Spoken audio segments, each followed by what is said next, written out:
Cheering at pro wrestling shows in Japan is back, and 2023 is already shaping up to be a big year in the history of pro res. That's why you should listen to the Emerald Flow Show. From the Royal Road to the Green Mat, Paul and Gerard take you into the world of All Japan Pro Wrestling and Pro Wrestling Noah. Not only do we analyze events, but we examine business, who is getting over, what angles are working or not. Occasionally, we take a look at other Japanese promotions like DDT and Zero One. So if you're looking for more coverage of the world of Japanese wrestling, check out the Emerald Flow Show on the Voices of Wrestling Podcast Network, available on all of your favorite podcast apps. This podcast is a member of the Voices of Wrestling Podcasting Network. Visit voicesofwrestling.com to hear the rest of our great podcasts, as well as show reviews, columns, opinions, and updates across the world of wrestling.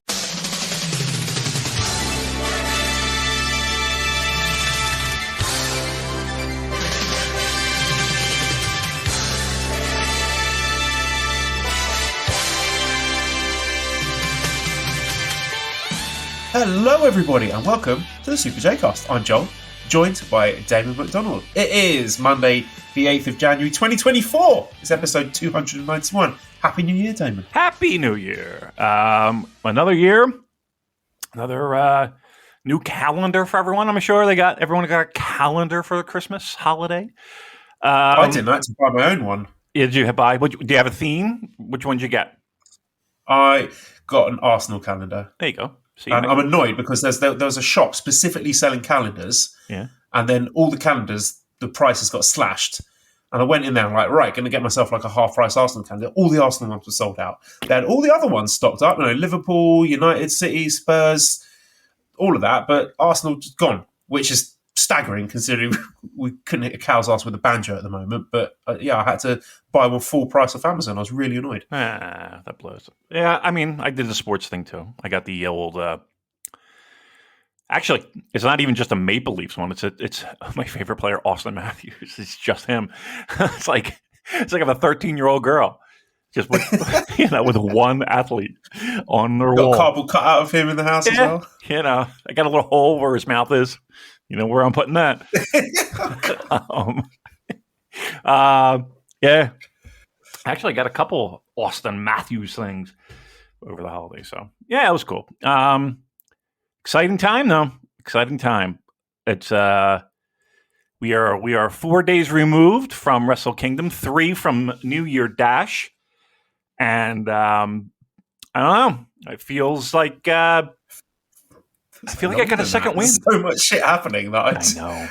I just looked. I was like, well, Wrestle Kingdom. I was expecting it to be like 2 weeks ago, but I was like, oh no, fuck, it was only 4 days. But the news cycle is moving so fast that it's making my head spin trying to keep up with everything. Yeah, we knew 2024 was going to be wacky, right? We knew there was a lot of stuff was going to go down, but and we're gonna try and talk about some of it. And other stuff, we're going to dance around, and you guys got to do your best to read between the lines. Use your sleuthing skills. But apparently we are between Kingdom, Dash, and Post. We are in heavy news cycle. So strap in, kids. This is going to be a doozy. Yeah, we've got an awful lot to get through today. So, David, let's not waste any time here. Jump straight into it. Biggest show of the year in the books. Lots of eyeballs on the product, lots of new eyes. I mean, up until this point, it had been going pretty damn well, but that main event was embarrassing. It completely fell apart. Luckily, there was one pro in there to keep it from totally going to shit, even though he himself is well past his prime. But his opponent had no business being in that match. Dangerously sloppy. An absolute disaster for the company. So from me, a very generous half a star for Naomichi Marufuji versus Kota Ibushi. So, Antonio writes in and says, Damon touched this a year in regards to Ibushi saying he had no option but to stay in NJPW, but fast forwarding now to 2024, given his performances for AEW and more recently, no, the question is, was Wise to get rid of Kota Ibushi and Thogoths on the match, and was Wise's decision to get rid of Ibushi Thogoths? Okay. So, did you see the match? I did. What are your Thogoths? Yes. The Noah Spectacular, which wasn't a bad show overall. Pretty good, actually. I did see the match. I did see the match, and it's being referred to as the match. Wow. First of all, let's just cut to the fucking chase. That man, Kota Ibushi, had no rhyme or reason to be in that fucking ring in any capacity whatsoever. I don't even think he could fit in a button-down shirt to do the fucking ring announcing. He looked bloated. And this is me saying it, and not in any shape to be in the ring. And it's funny because I've told you like how I have this like dumb dream and fantasy kind of thing that I constantly always go to. And I told you that the person's body that I like morph into like is his. Not his current, definitely his older one.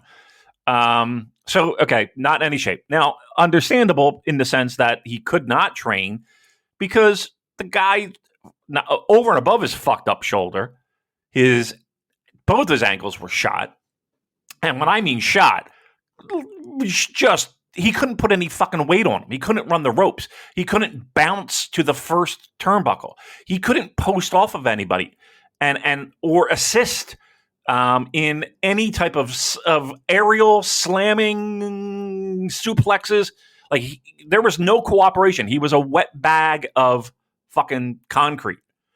Watching him trying to hoist himself up onto the second rope without putting any weight on his ankles was just it's painful to watch.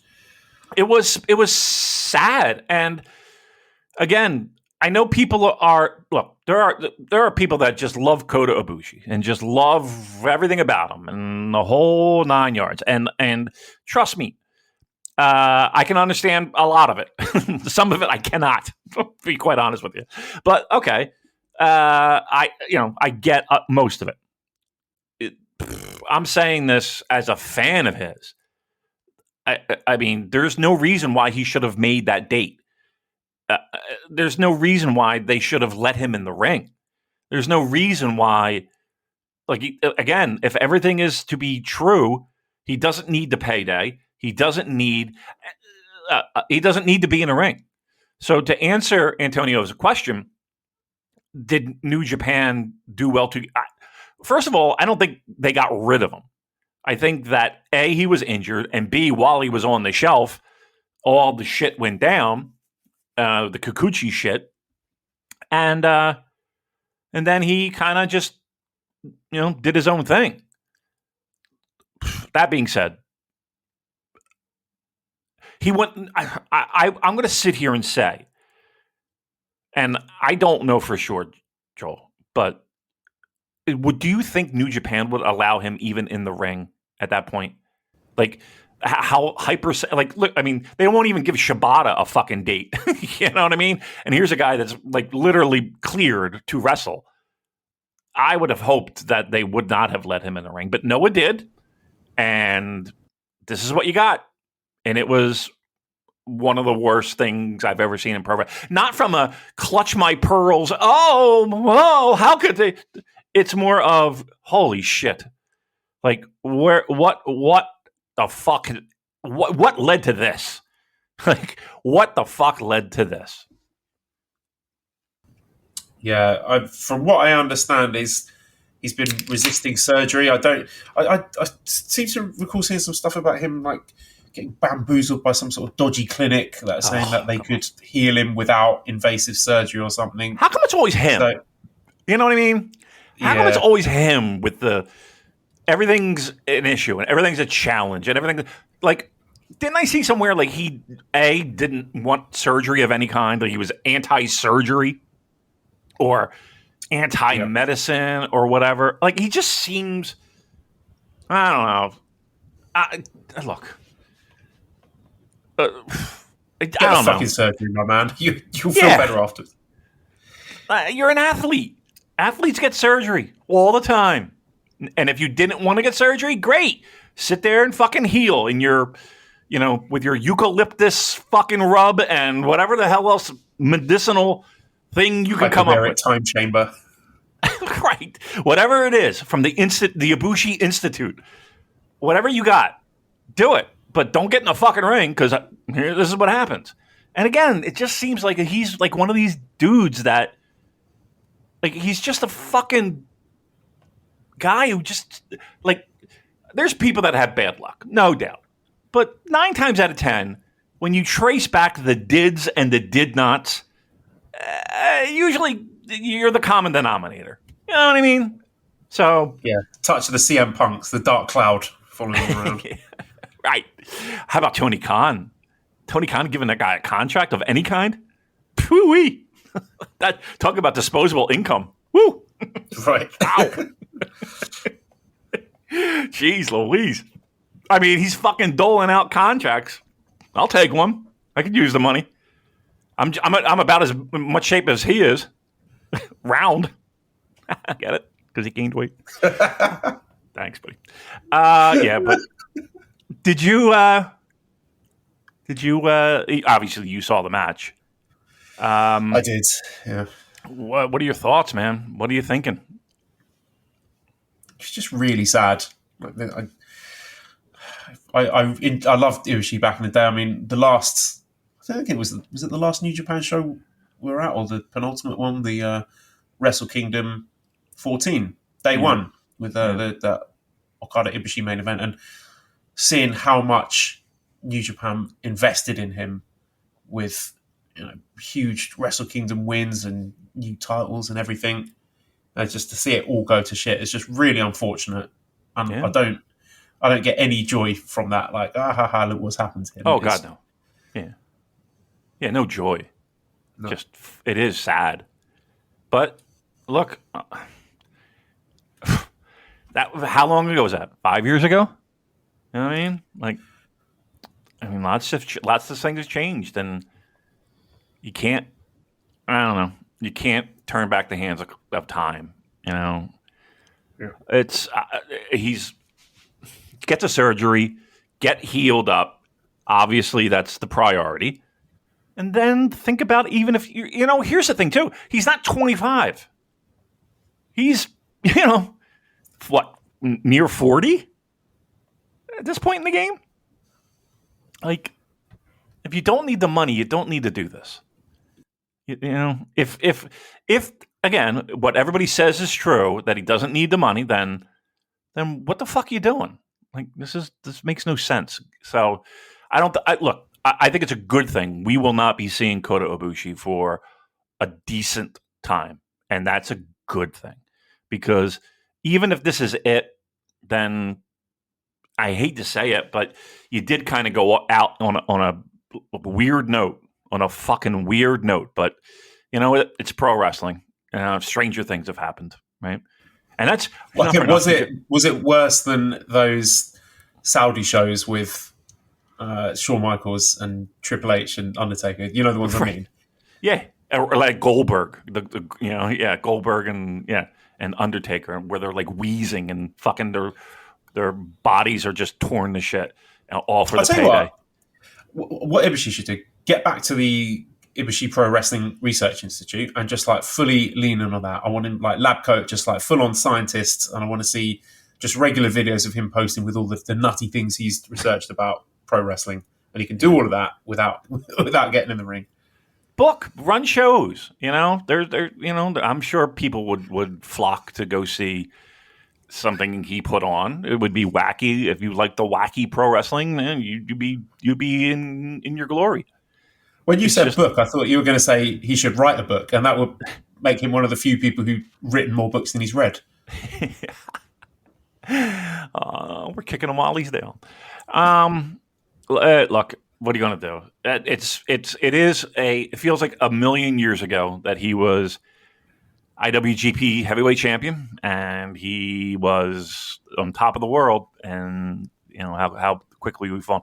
But again, if that's the last thing he does in a pro wrestling ring, it's not something that you want to put in your fucking resume. But look, in the history of pro wrestling, I kind of feel like there's actually been worse. Like Flair's last match with Jarrett and Lethal and all. Like, to me, that was an old man needing money. You know what I mean? And Conrad doing everything he can to fucking milk every dollar out of fans. You know what I mean? Like that, to me, that's worse.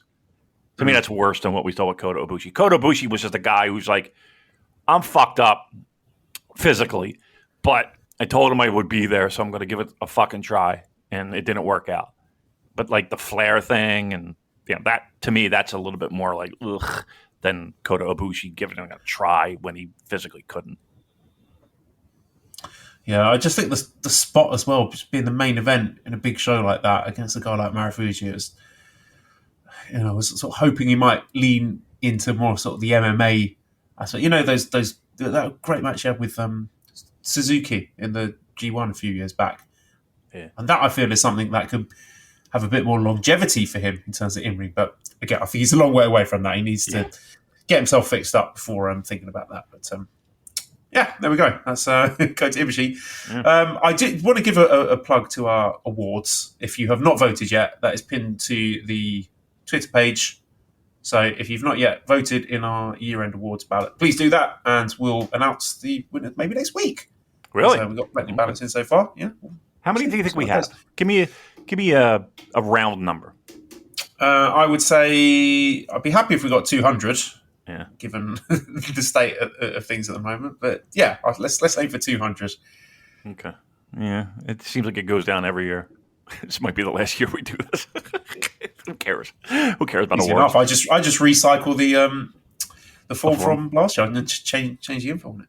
Yeah. Easy. I mean, why do anything else? It's it is laborious and counting and the fucking everything. But so I don't know. We'll see. We'll see. I like it. I like the numbers. I like the little graphs. I'm a bit of a pervert when it comes to that sort of stuff. So yeah, if you're not voted already, get on our Twitter page and it's pinned there. It's a Google form, so pop in your votes and we will have results for you very, very soon. Yes. Where else you want to go here? Without going into specifics, where are we at with 2024 in New Japan? Because I feel it's a new year and I want to try and see the positive more, because I don't have the energy to be launching on a tirade about every little thing that the company are doing wrong. I think this is New Japan at the moment. They're going to do a lot of really cool, good stuff that I like, and they're also going to do a lot of nutty stuff that I think, what are you doing? And a little sprinkling of stuff that I think is really shitty and think, what the fuck? So I think I just have to compartmentalize that stuff and not let, for my own enjoyment and for my own longevity, not let that stuff bleed into the good stuff, because it's just, that's where we are with New Japan at the moment. It's just a crazy company. Yeah, it is. I'm with you. Like I walked out, or turned off the TV rather, and I did stay up. I woke up and there were times where I was a little sleepy and it was a little tough, but I made it through. I came out of Wrestle Kingdom with a lot of optimism and a lot of energy, where I felt like my battery was really low, and like my interest in them, and I think my interest in everything around it, including like dealing with fucking idiots, was at an all-time low. It was at an all-time low. And so I think Wrestle Kingdom did a great job in, at the very least for me personally, giving me a little power up, a little boost, a little energy. And I appreciated it. Because I did come out of Wrestle Kingdom feeling really good. Dash the next day is always exciting. And I was excited by some. It did kind of have me scratching my head at other things. But then after Dash, like the weirdness came again, and I wish I could sit here and you know how people say, man, don't worry about the business. Just just sit and enjoy it. Well, guess what? We're too deep. It would be a lot. I was going to say that if we just watched the shows, we just tune into the big shows, then we'd be loving it, wouldn't we? It would be much more enjoyable, probably, right? But we are in too deep, Joel. We are in too fucking deep. We are nipple deep, if you will. And and sometimes that gets a little bit like when you see and hear and communicate and converse with people about what is going on with the company and what is going on booking wise and the temperature in the locker room and the behind the curtain things, you are left scratching your head and you're wondering, oof, is this sustainable? Like, is like, what will New Japan look like Dome and Dash next year? Like, that to me is one of those things where it might feel like it's a night and day situation. And again, we'll get into it, but it's a weird time. So like if we could just sit here and watch wrestling shows, that might be great. Do I like to get texts and little nuggets and little things? Yes. Yep.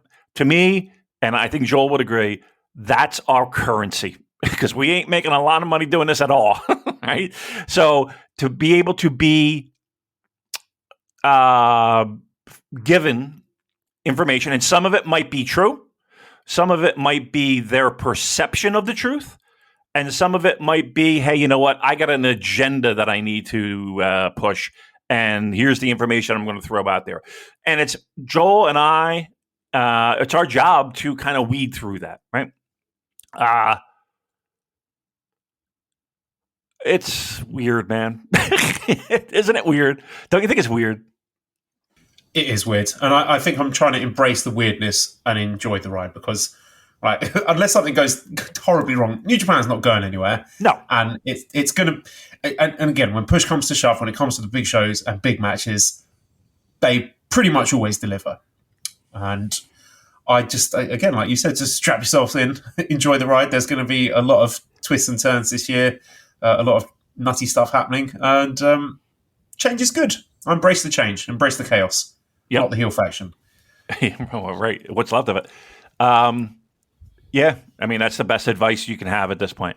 Like, look, I know there are freaks and psychos, and our Discord is chock full of them who love kind of the backstage stuff too. And I appreciate that. I mean, there wouldn't be games like fucking Football Manager. You know what I mean? Like, you could play Madden, but there are games where you have Excel spreadsheets and you're looking at data and you're making trades. But here's the thing too. As much as we love the in-ring product, at times, like that, what happens behind the curtain does impact the in-ring to a certain degree. When you have happy wrestlers, it makes for a better product. I don't care what anybody says. Like, the idea of having wrestlers be grouchy, grumpy, underappreciated, or their feeling and their perception is their reality. So if that's the case, then that's not good. It's not good for morale. It's not good for a locker room. It's not good for them going the extra mile.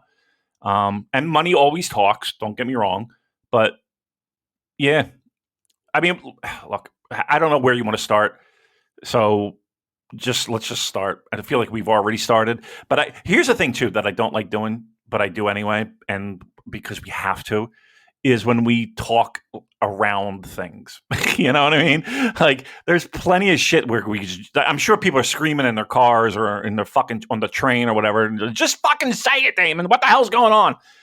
And there's some stuff we can and some stuff we can't. So let's talk about the stuff we can.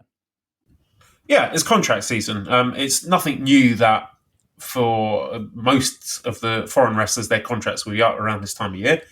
That is the case every year. I believe most of them are on rolling 1-year contracts. However, there has been a lot of noise, a lot of people being very public about the fact that their contracts are expiring, which is unusual. You don't usually get this volume of wrestlers talking to podcasts or Fightful or whatever, saying, hey, my deal is up. And we've had ELP talking about it, Tamatonga's talking, Clark Connors, Alex Coughlin, Gabe Kidd now he's come out saying his deal's up. So that, I think, belies what's going on behind the scenes, which is, to me, serious discontent about what is being offered by New Japan, and a lot of that precipitated by exchange rates and the fact that the hashtag the yen is down. But that's real. That's a real thing, and that is something that doesn't affect the wrestlers, the domestic wrestlers who are based in Japan, but those who are exchanging their money and spending most of that abroad. That's going to be a huge factor for them. So I don't know where it's going to lead. I don't know what the resolution is, but we have to acknowledge the fact that there are a lot of disgruntled foreign wrestlers at the moment, and we don't know where they're going to be come February. Right. And it's not just speculation. Like, we have been told about, I don't want to say like what's the word I'm looking for? Not a union, but like, look, it's not one individual. Let's put it this way. It's not one individual crying out to management to treat me better and pay me more. It's a collective thought that more than one active pro wrestler within New Japan Pro Wrestling is saying. Like, it's a collective voice. And I think that's an important thing. And quite honestly, it's one of the few times that I've ever heard of that occurring, of there being almost a solidarity, if you will, in the fact that we need to be treated better or we'll find other options. And Joel's right. Like, I've never have experienced this much of people pushing their own narrative that they might need to explore other options. And I think these are people who want to stay. I think they want to continue working with New Japan. It's not like they're being realistic. I think they know they're not, moonwalking into AEW or WWE with, big prominent TV programs. They'd rather stay at New Japan, but they want to be paid what they think they're owed. Well, and they probably could, and for less travel expense and less wear and tear on your body with the travel, and quite possibly, less physically demanding. I mean, they probably could get that kind of money, and especially with these contracts, TV contracts that both promotions in the States at least are moonwalking their way into. There's money to be had. So, they're like wrestlers don't want to hear about fucking exchange rates. You know what I mean? Like, that's the last thing they want to fucking hear. They're hand waving that. And now it's, there's money out there, and and they realize that, okay, I could work here and maybe be somewhat of a bigger name than maybe I would over here in the States. But if money's equal, and once again, if I'm on TV, I'm more of a star than I was before. I don't know. I mean, look, everyone can argue, and everyone can say, if you're a New Japan guy and you get signed, you're not going to get used well. Jay White, fucking Aussie Open, whatever. The name goes on and on. They're still more famous than they were before. I hate to say it. And probably making just about as much. So, I mean, but again, this is the first time. Like, we've always had Western talent going over to Japan. It's happened forever, right? This is different. Like, this feels very like a concerted, focused effort. And again, I don't want to throw around union because it's not that. But like, this is the first time I've really have ever heard of collective unity in the sense that we're getting fucked. And I will go so far as to say this. People that aren't there still have friends that are in New Japan, and I wouldn't go so far as to say that there's an active push by those people to get the New Japan talent out of New Japan, but it's influential. Let's put it that way. It's influential. And I'll go so far as to say that it's no secret what guys, and again, not everyone is Will Ospreay, but there's no secret of what he was offered and accepted and took, right? So people see that kind of stuff being floated around, and they're looking at their paycheck and how it's short and how it's maybe not on time as it once was. And, now we're getting paid not at the end of the tour. It's now whatever. Like, people look at that. Here's the strange thing. People still have rent to pay. People still have mortgages to pay. People still have car payments. People still have vets that they have to take the dog to. People have kids. They don't give a fuck about New Japan Pro Wrestling. They want the money for the short amount of time that they are able to earn that money. And they're going to get it. Because right now, there's money to be had. Right, we better get into Wrestle Kingdom itself then. So, attendance, first of all, 27,422. So, I mean, for context, better than Wrestle Kingdom 11, but only slightly above last year. So, last year was 26,085, and that was with a lot of restrictions in place, certainly in the build-up to Wrestle Kingdom. And I think the prognostications were that they were hoping with walk-ups to maybe hit around 30,000, which they didn't. They were well short of that. And in hindsight, when we had the early numbers doing quite well, the pre-sales and all of that stuff, a lot of people, ourselves included, were taking that as a sign that, hey, maybe this sort of Naito Sanada thing is landing with the domestic crowd better than we thought. However, I suspect in hindsight, a lot of that was foreign wrestlers, foreign people coming into Japan, given that the restrictions have been lifted, who are able to plan their Wrestle Kingdom trips far in advance, get their tickets, and that was maybe fluffing up the numbers, which may have been mistaken for, actually everyone loves Sanada as champion. And obviously the walk-ups did not do as well as people were hoping, and I would take this. I don't think this is a good number at all. I don't think it's a terrible number, but I think they should have definitely improved upon last year. I would take that as a sign that perhaps the prominent programs for Wrestle Kingdom were not the smash hits that the company thought they were. And a lot of people did too. There were a lot of people that were definitely, trying to, I don't want to say influence, but they're looking at the early numbers and being very happy with the idea that the Naito roll call and all that was the be all to end all, and Sanada and all that. It is a little disappointing. I'm not going to lie, because what it reminds me of, and maybe Arsenal has had this in their past. You tell me.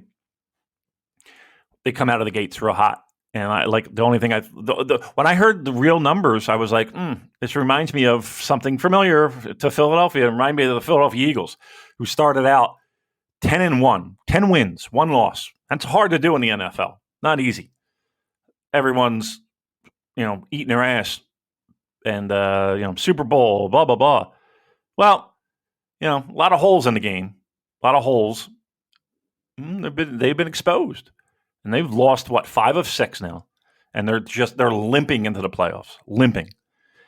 I mean, it might be. It might be. I would love to see numbers of how the percentage of those early sales, because, when you looked, sold out, this tier, sold out, this tier, sold out. And it looked like, at least on the surface, that there was no way they weren't going to overtake last year's numbers by a long margin.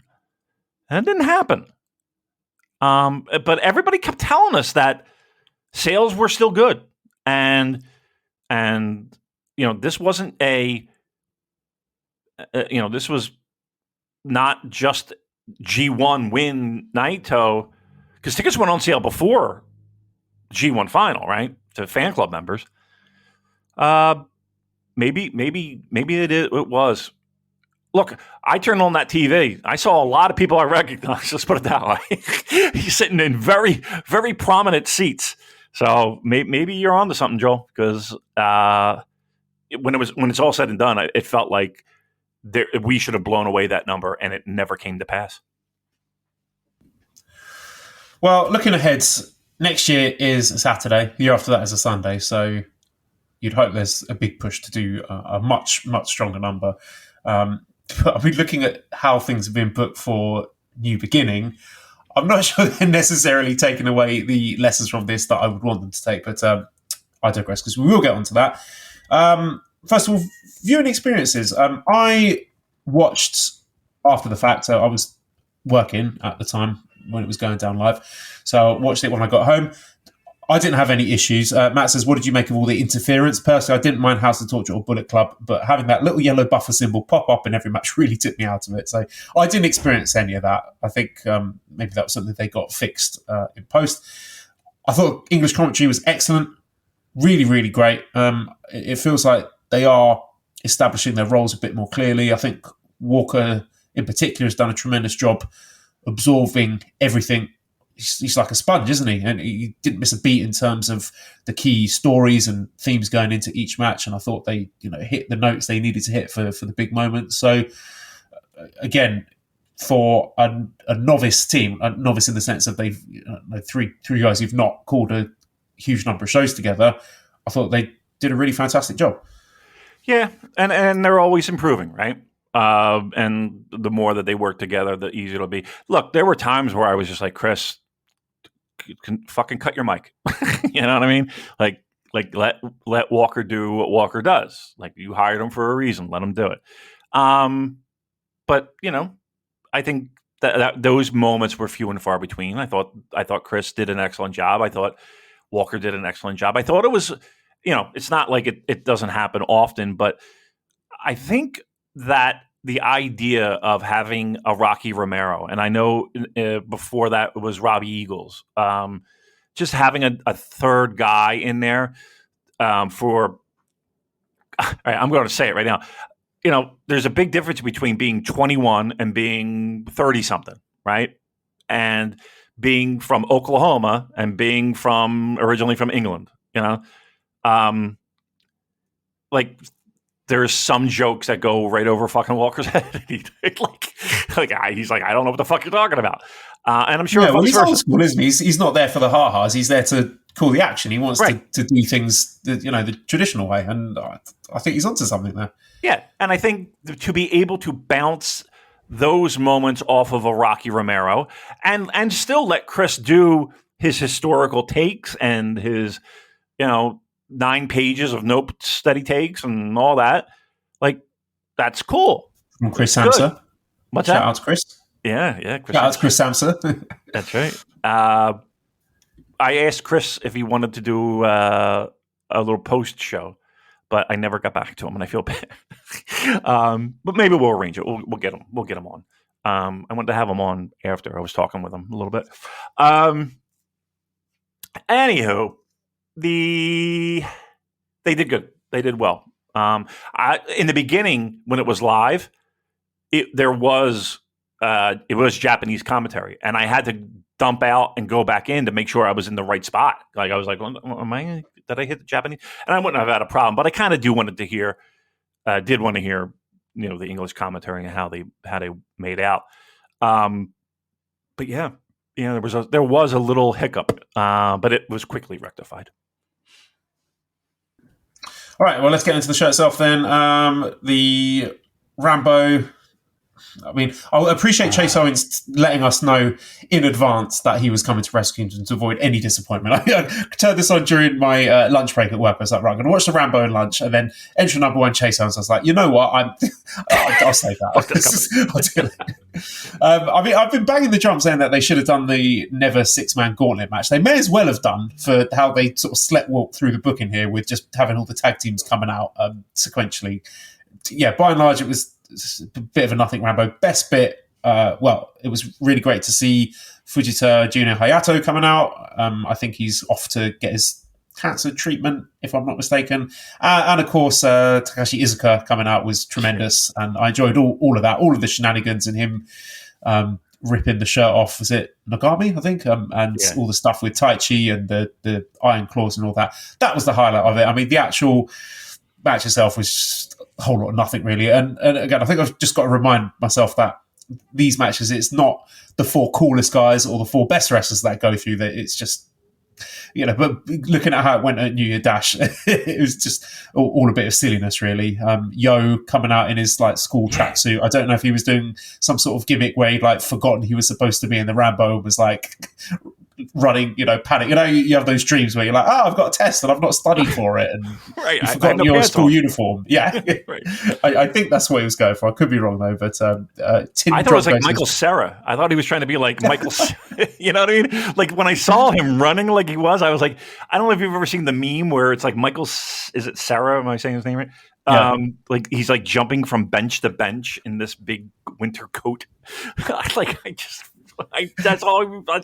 First thing I was like, he's fucking being Michael Cera. So yeah. I don't know. I don't know what that was. To be honest with you.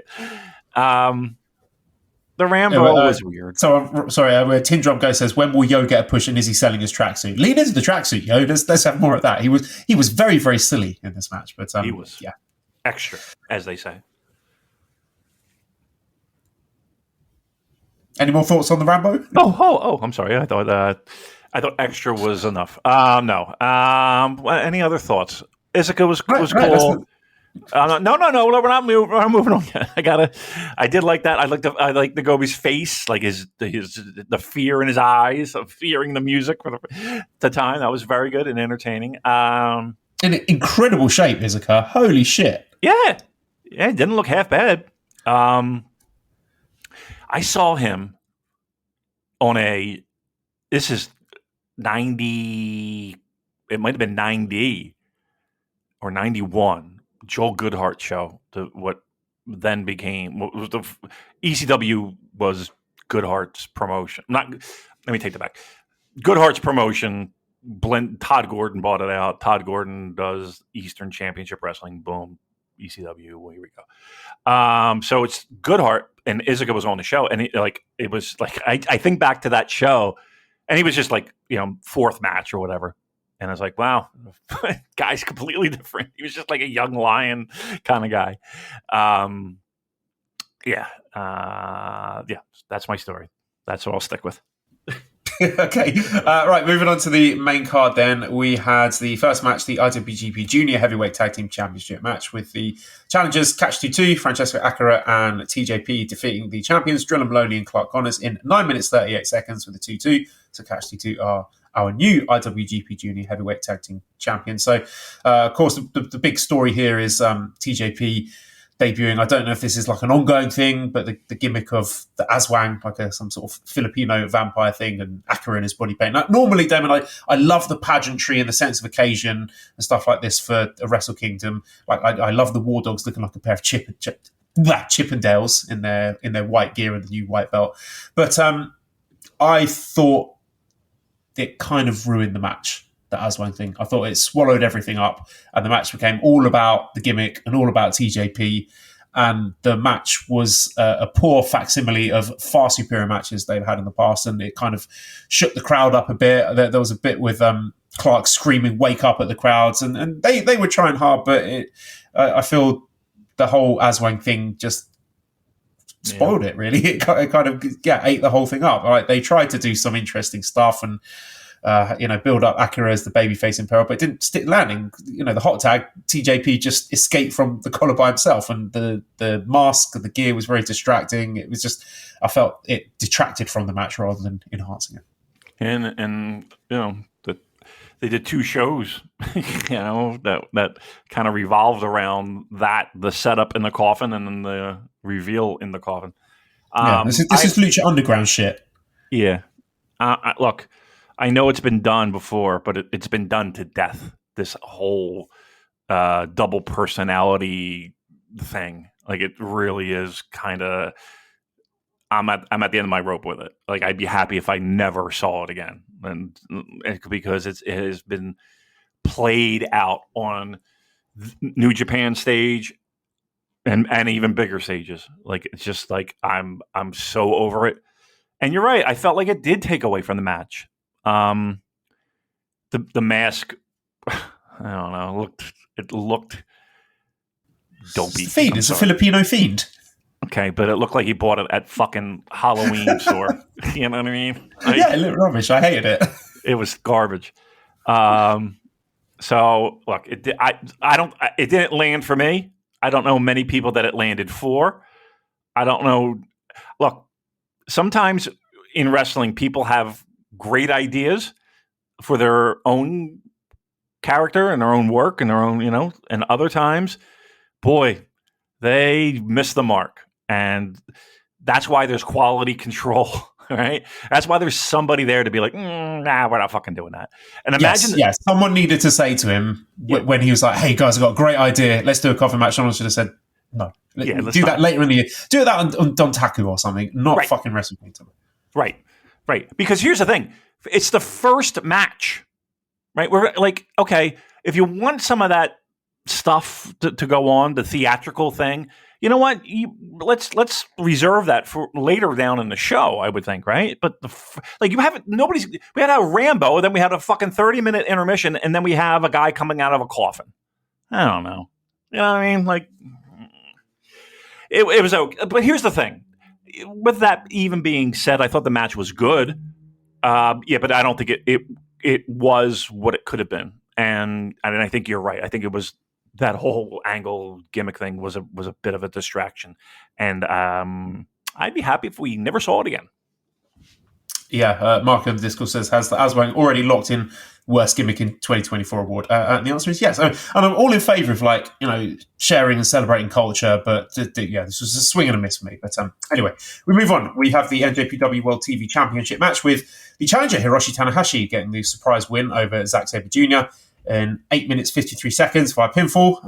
I just can't help but get hyped for Tokyo Dome Tanahashi. He just always looks like $1 million with the robe and all the feathers and stuff he's wearing. He looked fucking terrific. And you were speaking about Chris Charlton throwing out the comedy references. I mean, him mentioning youth hosteling with Chris Eubank. I hear you, Chris. I know that's for me, so I appreciate it. If there's references that no one else will understand. This was the ending was abrupt, but really great. I mean, Tanahashi against Zack is like pizza, isn't it? Like, even when it's not the best pizza you've ever had, pizza is still good. And there was that shocked cheer from the crowds when Tanahashi got the pinfall at the end. So, I don't know if this has anything to do with the fact that Zack was about to break Hogan's, or not I don't know if he's he was about to surpass Hulk Hogan in Tokyo Dome winning streaks or something like that. So I don't know, maybe Hogan made a phone call, but maybe this is an example of what I suggested in the preview to the show of Zack losing up, freeing himself up to do something bigger. So Cola Blue says, is this ZSJ's year? I'd love to see him finally win the IWGP title. Can he be a serious title challenger in 2024? I don't see why not. And now he's jettisoned this TV title belt. Maybe that's going to free him up to have a serious crack at that belt. Nate says, thoughts on Tanahashi? There's a lot of questions about Tanahashi as president. I'll deal with those in a second. What did you think of the match? All right, match first. Look, I think Tanahashi has spent over a year putting himself into positions to win, right? Whether it be never six-man, where he's somewhat protected in the sense of he doesn't have to go 35 minutes by himself. He's not that guy anymore, and to expect that from him at this point in his career is asking a lot. I'm sure if you tapped him on the shoulder and said, "Can you go?" he would say yes. That being said, smart, right? 15-minute matches. Give him the belt. I got no problem with it. The idea of like younger generation belt. Well, okay, we're throwing that aside. We're done with that. It's not going to happen. It's not a thing. It's not real. It never was. Right? Yeah, this is what happens when Bushiroad are telling New Japan what to do. Yeah, I mean that's the word on the street. That's for sure. That they never even wanted this belt, but it was an email from upstairs. So it's like Tanahashi's in a position to succeed. 15-minute sprints, he can do that, and he's not defending the title every fucking night. So yeah, I'm totally cool with him winning that title, and it does help even elevate that title even more. Even though Zach did an unbelievable job of making that title worth something. Once again, it's the wrestlers who make the titles. The titles don't make the wrestlers. Yeah, this does feel like Zach losing up, right? And does he have world champion in him? I mean, look, I would have no problem with it. I would encourage it greatly to happen. And here's what I think too. It's not like he's one of those guys where people are questioning. It's not like Jericho giving him a title and not saying it for 8 months, or Kenny or whomever. Like if you're giving it to Zach is in Japan, living, eating, sleeping. He's in Japan. So if you wanted to give him a shot, look, you had Sonata be your champion for fucking 8 months. You had Evil for a cup of coffee. To me, I got no problem with Zach. Zach to me is 10 times what those two are. So do it. I would love it. Or at least, you know what? Let's have a really good, solid program with whomever is champion at the time, whether that's Naito or whomever. Like let's invest more into Zach, because that's where it's at. Yeah, and as you said, I think a singles win over Tanahashi for a title still means something. So I think there's value to be mined from whoever it is going to be the guy that beats Tanahashi. So Nate says, thoughts on Tanahashi as president, and if any impact he will have going forward. Is he going to work in ring and be present? That's the impression I'm getting. Yeah, it doesn't look like he's stepping back from in-ring anytime soon. Antonio says, saw New Dash and Wrestle Kingdom. Really enjoy it. I have two questions for you guys. First, thoughts on Tanahashi becoming new NJPW president. Do you think he will revive NJPW back to where they were during the Elite, like sorting the contract stuff with local and foreign talent, and fix the whole copyright situation with fans plus booking situation? Or will be another Harold May, Takami Obari, someone who doesn't neither about business or wrestling, although Tana has more knowledge than both, plus May has better business pedigree than Obari. Hopefully you guys enjoy my questions. In the tweet here, he said, personally don't like, and he's tagged Obari here, at Takami Obari. He's a worthless piece of shit. Oh like my goodness. The fact that he wanted to get rid of Okada tells you what you need to know about him as a president. But to be fair, he was right on shifting Ibushi since he's washed and finished. So, look, you're entitled to your opinion about Obari. Don't tag him if you're going to call him a worthless piece of shit. That's really mean. You might see that.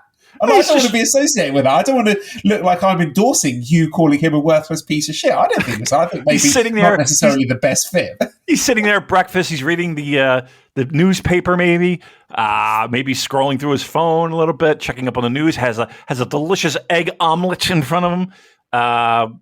Maybe some natto. Who knows? Just trying to enjoy life. And he picks up his fucking phone. Oh, I got a notification there. Right. Oh, I got a notification. Oh, I wonder who this is. A friend? A relative?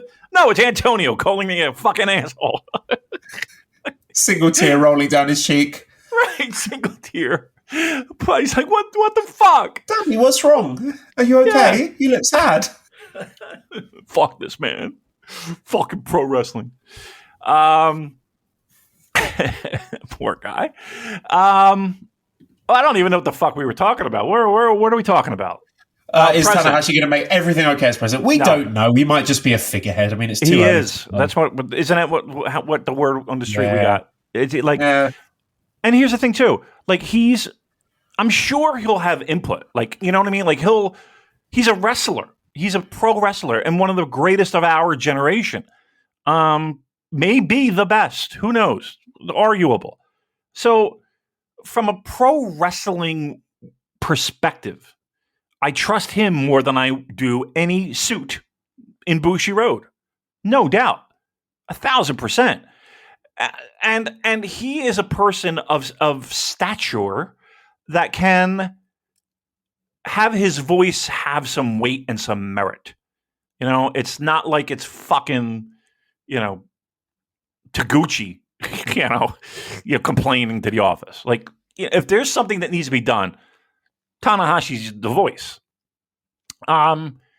Is he sitting there with spreadsheets on his desk trying to balance a budget? No. Please, people. Now, is he being groomed for that? Is he being slowly eased into that transition? Yeah, I would hope. Right? It makes sense. But he's not sitting here, our taxes are due. Who's ready to, where's the tea lady? Right? That ain't happening. I just gave you a nice little 60s, 70s British reference, Joel. You didn't pick up on it. Do you remember I liked it. Do you remember the tea lady? The tea lady? We didn't have one of those in the States. The tea lady.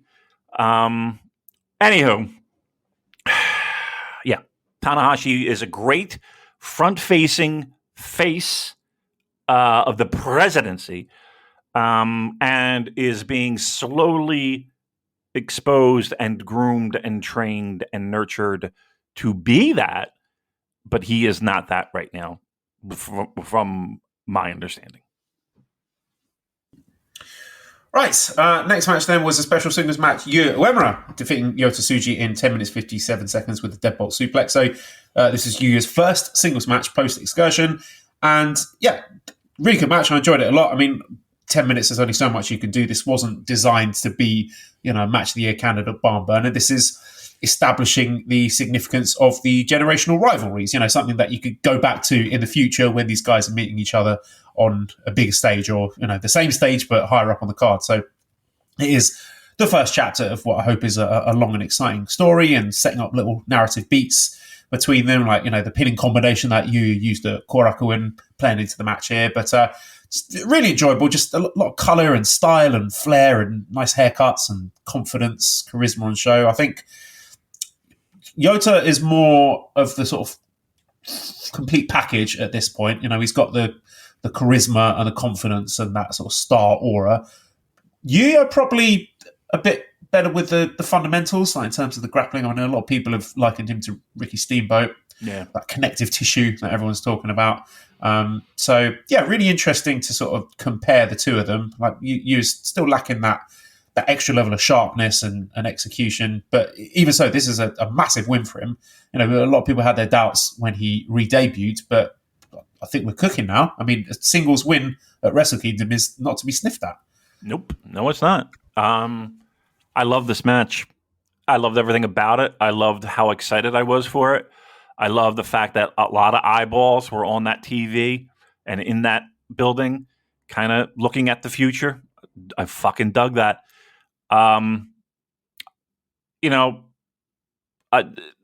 They felt bigger than their match, if that makes any sense. Like, they felt like they could have been even higher up on a card and not missed a beat. Personally, I would rather see them maybe undershoot big spots than be wet nursed into those big spots. Does that make sense? Like, I'd rather see them in big roles and bigger roles, and maybe stumble a little bit. It's okay. You learn from that. As opposed to, we're going to give them 10 minutes. We're going to, all right, now the next step is this. And then next, like, I feel like they're well beyond what they have been given so far. And I understand that that's a New Japan thing. Like, they're going to take their fucking time with it. And I've got to get over the fact that it feels chaotic and we need stability. And I think those guys, all four of them, can provide that. But I got to get over that because it's not going to happen on my watch. It's going to happen on New Japan's time. I thought they were bigger than this match. I thought they presented themselves as bigger than the match. I felt like they are ready for bigger and brighter things whenever New Japan wants. I was really impressed by both of them. And one of the things that I always talk about when it comes to Young Lions is I don't necessarily need to see them fucking how well they can lock on a Boston Crab. Like, okay, that's fine. It's the connection and how are they handling themselves in the ring and what do they do in between those moves and how are they conveying who they are to the crowd there? Because to me, that's pro wrestling, And I thought they outshined. They outshined a lot of veterans. Let's put it that way. They're ready. I'm sorry. I look again. I'd rather see them stumble a little bit, climbing the mountain, than being safe and staying kind of in the same spot. And okay, I'm gonna take a step. Okay, we're gonna take it. No, come on, get up the fucking hill. Let's go. And very much the same case, I think, applies to the next match, the special tag match with Evil and Ren Narita defeating Kota Kiyomiya and Shota Umino. So Ren pinned Shota after 7 minutes, 6 seconds with the double cross. Shota came on a motorcycle. I enjoyed that. So yeah, you could just delivering food. It looked like it looked like it was a fucking DoorDash deliverer. Like that was the wimpiest motorcycle I've ever seen in my life. It really was. It was a moped. No, it sucked. You know what I mean? Like honestly, if you're gonna do something like that, fucking you gotta come out. You gotta come out in a Harley or some shit. You know what I mean? Like it was just like I don't know. It was a little. Come on, dude. All right, sorry. They call me a motorcycle Damon. I don't know if you know that. Motorcycle Damon, our favourite segment. I think we're just sort of setting the table for, again, the future between Shota and Ren. And so Ren's got one over on Shota now. So, again, I dare say they will be meeting each other at Tokyo Dome matches at some point in the future. The match itself was fine. It's 7 minutes. You can't, even the most diehard House of Torture denier can't really complain about 7 minutes. Again, we've got Kiyomiya here. He's a dash as well. Question marks. I don't know. I just think there is possibly some fire to this smoke. But not a huge amount to say about this aside from that. I mean, let's put it this way. They could have very easily not booked them for Wrestle Kingdom and not booked them for Dash. They did. To me, it's just a matter of time before it's official.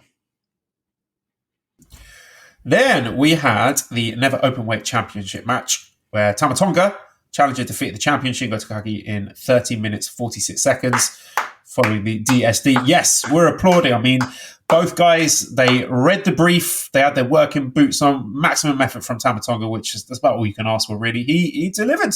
So we got to say fair play. There's some really great spots here. Tope from Shingo, the Made in Japan into the gun style, really good. Lots of callbacks to people in Tama's past. Just a terrific match. And I apologise to Tama Tonga. And I said on our preview that I hope he goes out and proves me wrong and has the match of his life. And that is exactly what he did. So well done, Tama Tonga. If you wrestle like this every time, then I won't be complaining anymore. Now, he did say post-match that he's leaving. Then there was some stuff that went down with Evil, and he said to Evil that he's not going to leave and he's going to stay to beat up Evil. But I don't know where we are anymore. I mean, taking that at face value, if he is leaving, I mean, as a dad, I totally get it. Best for all parties. You want to be close to your little ones, and he missed her first steps, if I'm not mistaken. Louis says, I think most of us will agree the Shingo versus Tama Tonga match was actually really good. I even saw Damon say he took the L on Discord, as a lot of us did. Did Tama say he was going to leave the company? Make him put out the best match he has had in a while. Friend of the show, Lawrence, says, my questions are, why the fuck are we burning up Tama on his way out? Why is the TV title in a weird middle-aged limbo? Is Yu versus Tsuji the best overall quaffed match in the history of the Dome? So there's a lot to unpack here. Great match, but what are we doing? If Tama Tonga's leaving, why are we putting the title on him? I mean, I guess he's just going to lose it to Evil, and then he is a transitional champion, and then he can ride off into the sunset. So, I mean, is that sort of the best case scenario for all parties, where he has an absolute banger and then can go to WWE or wherever he's off to? Yeah, I mean, listen, leave on a high note. Costanza that, you've never. First of all, let me throw flowers at Tama Tonga and Shingo. Because both of them were outstanding. This match fucking ruled. I loved it. I loved every second of it. I thought it truly was one of those moments where it was like, okay, this guy can go. Or at the very least, he can keep up with a guy who consistently has great matches, right? And that's all that we were asking for. I think he exceeded those expectations. Like, I thought that, look, name me a better match that he's been involved in, and you'd be hard pressed. I kind of felt like the whole idea of him announcing that, I'm leaving, was spur of the moment. Like, it really felt like it truly wasn't. It's kind of, he kind of alluded to the fact that it was. Like, I don't think anybody knew that he was even thinking about leaving. They builded him up, and then he cut the promo, and it might, maybe, I don't know if that has anything to do with what we opened up the show with, but it did seem weird. Like, here's the thing: New Japan, I doubt that they would have done that if, given the circumstances, he said, "You know what, I'm going to go home." It would make no sense. So I think even New Japan was maybe taken a little bit by surprise by those comments. Who knows how valid they are? At this point in the game, I look again. If I'm not going to sit here and scramble back and say, "Oh no, let's sign him because he can have a match like that." Okay, how long has he been in New Japan Pro Wrestling? And okay, this is the match that he fucking had. It's been a long time, right? It's been a long, long, long, long, long time. It's great to know that he has it in him. Trust me. Love it. Fucking love it. But, I know everyone's all fucking thrilled to see it and maybe overreacting to it. But if he is going, I'll be the first person to drive him to the airport. I'll pay for his cab. I don't care. Because you're not going to get that all the time.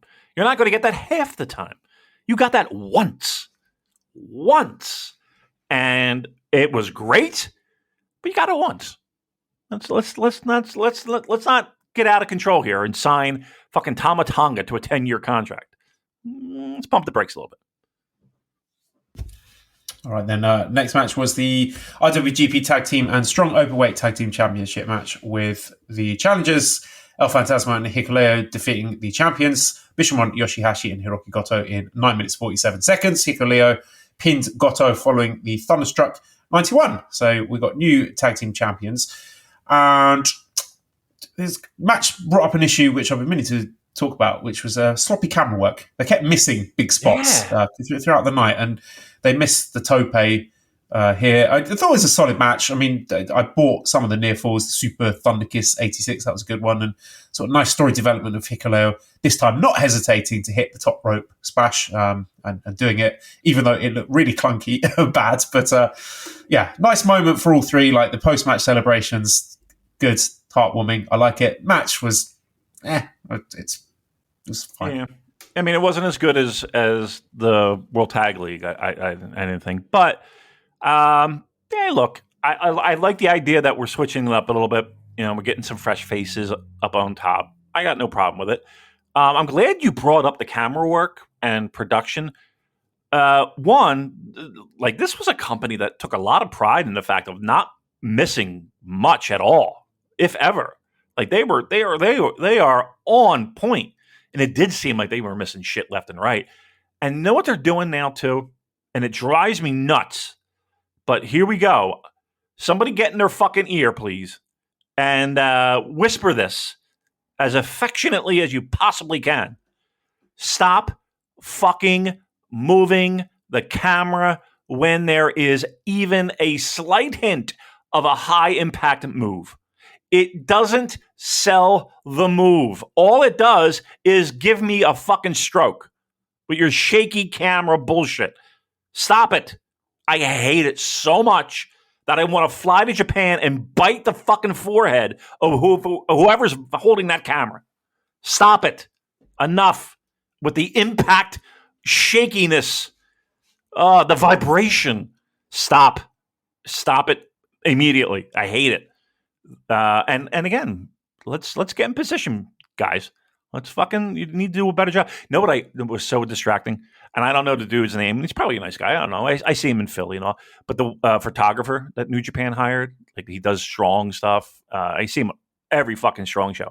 Big guy, kind of long, kind of stringy blonde hair. You see him at ringside? Yeah, I think I know who you mean. Couldn't stop looking at him. I don't know why. He stood out like a fucking sore thumb, and I could not. Everywhere he was, fucking, he's on camera, and I'm like, what the fuck? I mean, compared to all the other press, yeah, he does kind of stand out like a sore thumb. But I was like, oh, there's that dude again. I know, again, I'm sure he's a nice guy. I never spoke one word to him, but he was in every goddamn shot. Every shot, it seemed like. All right, that's a minor complaint.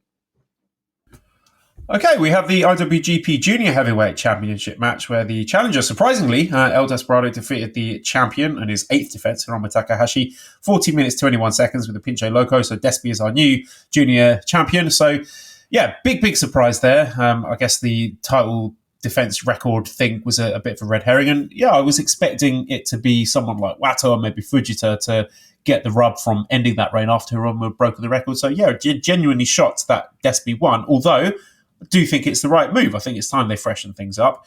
The match was very, very good, but it's just, unfortunately, I can't help but compare all subsequent matches these guys have unfavorably to one of the best matches I've ever seen, their Best of the Super Juniors final, which hit just such an amazing emotional crescendo that unfairly they've just raised the bar so high for that it's hard to get anywhere close to those levels. It may be unfair for us to expect them to, but and again, with the time, I feel that maybe these are guys, particularly Despy, needs a bit more time than 40 minutes to really do his stuff. He's not a sprint wrestler, is he? He's a guy who tends to do better when he's got a bit more time. And maybe there is something to what Hiromu said about, these guys are not going to wrestle each other again unless it's in the main event, because they deserve that time to be able to tell their story. So, yeah, really good match, but didn't come close to the peaks that they have done previously.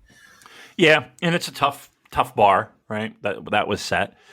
I thought the match was really good, though. I really did. It did leave me questioning, like, what was the point of even all of the, the record that Hiromu was chasing. I mean, if we're looking at it from a sports perspective, yeah, I mean, sure, not everybody reaches the fucking finish line. Not everybody fucking scores the touchdown. So it was surprising. I really did feel that. The one thing, though, I will say is this: I'm kind of surprised sometimes when I see stuff about Hiromu and, like, okay, if he's not champion, then what do you do with him? And I don't know. Like, I don't ever remember Liger getting that kind of criticism. I never remember a lot of juniors getting that criticism. Like, they're going to be the anchor and the star and the main focal point of the junior division. And there are going to be times where he, maybe challenges for the tag title. Maybe they create a fucking another belt for the juniors. Who knows? Not that we need another belt, but you get my point. Maybe he goes away for a couple months. Who knows? But, he's a junior, and that ain't going to change. Like, he's not going to be a heavyweight unless they totally dismantle and say, okay, we're not doing juniors anymore. Like, he's going to be the focal point of the junior division, just like Liger was for countless years. And no one batted an eye to say, okay, he's got to be a heavyweight. Now, were there times when he did dabble in heavyweight stuff, and I put that in air quotes? Most famously, the Shinya Hashimoto match, right? Battle Liger, G1, right? So Hiromu can do all of those things. And again, he's challenged before. He's wrestled for world heavyweight titles. But he's going to be your star, your ace of the junior heavyweights. And that's really that. Nothing wrong with that. Now, some people could handle that. Some people couldn't. Kushida being one of them. Kushida wanted more. He had to leave New Japan to do that. And if Hiromu wants more, he'll have to do that. That's the honest to God truth. Like, he's not going to grow 4 inches and become a heavyweight. He's not going to turn into Trent Beretta, right? It's not going to happen. So it is what it is. If he wants more, then he'll go out and do more. But he is your star of the junior heavyweights. Yeah, it's a really good point, because I think every single time Hiromu drops the title, they're like, oh, okay, you're going to move him up to heavyweight now. If Flynn writes and says, what is next for Hiromu? I think he either needs a decent junior tag run with Titan or to move out of the division altogether now to end the same Hiromu Despy Ishimori thing that has been going on for years. So, yeah, I mean, the junior division could do with a bit of freshening up. We've got a new champion now. But, I don't think Hiromu moving to heavyweight is something I'll be holding my breath for. I suppose the interesting question is, can we finesse our way to getting Hiromu versus Naito for the anniversary show?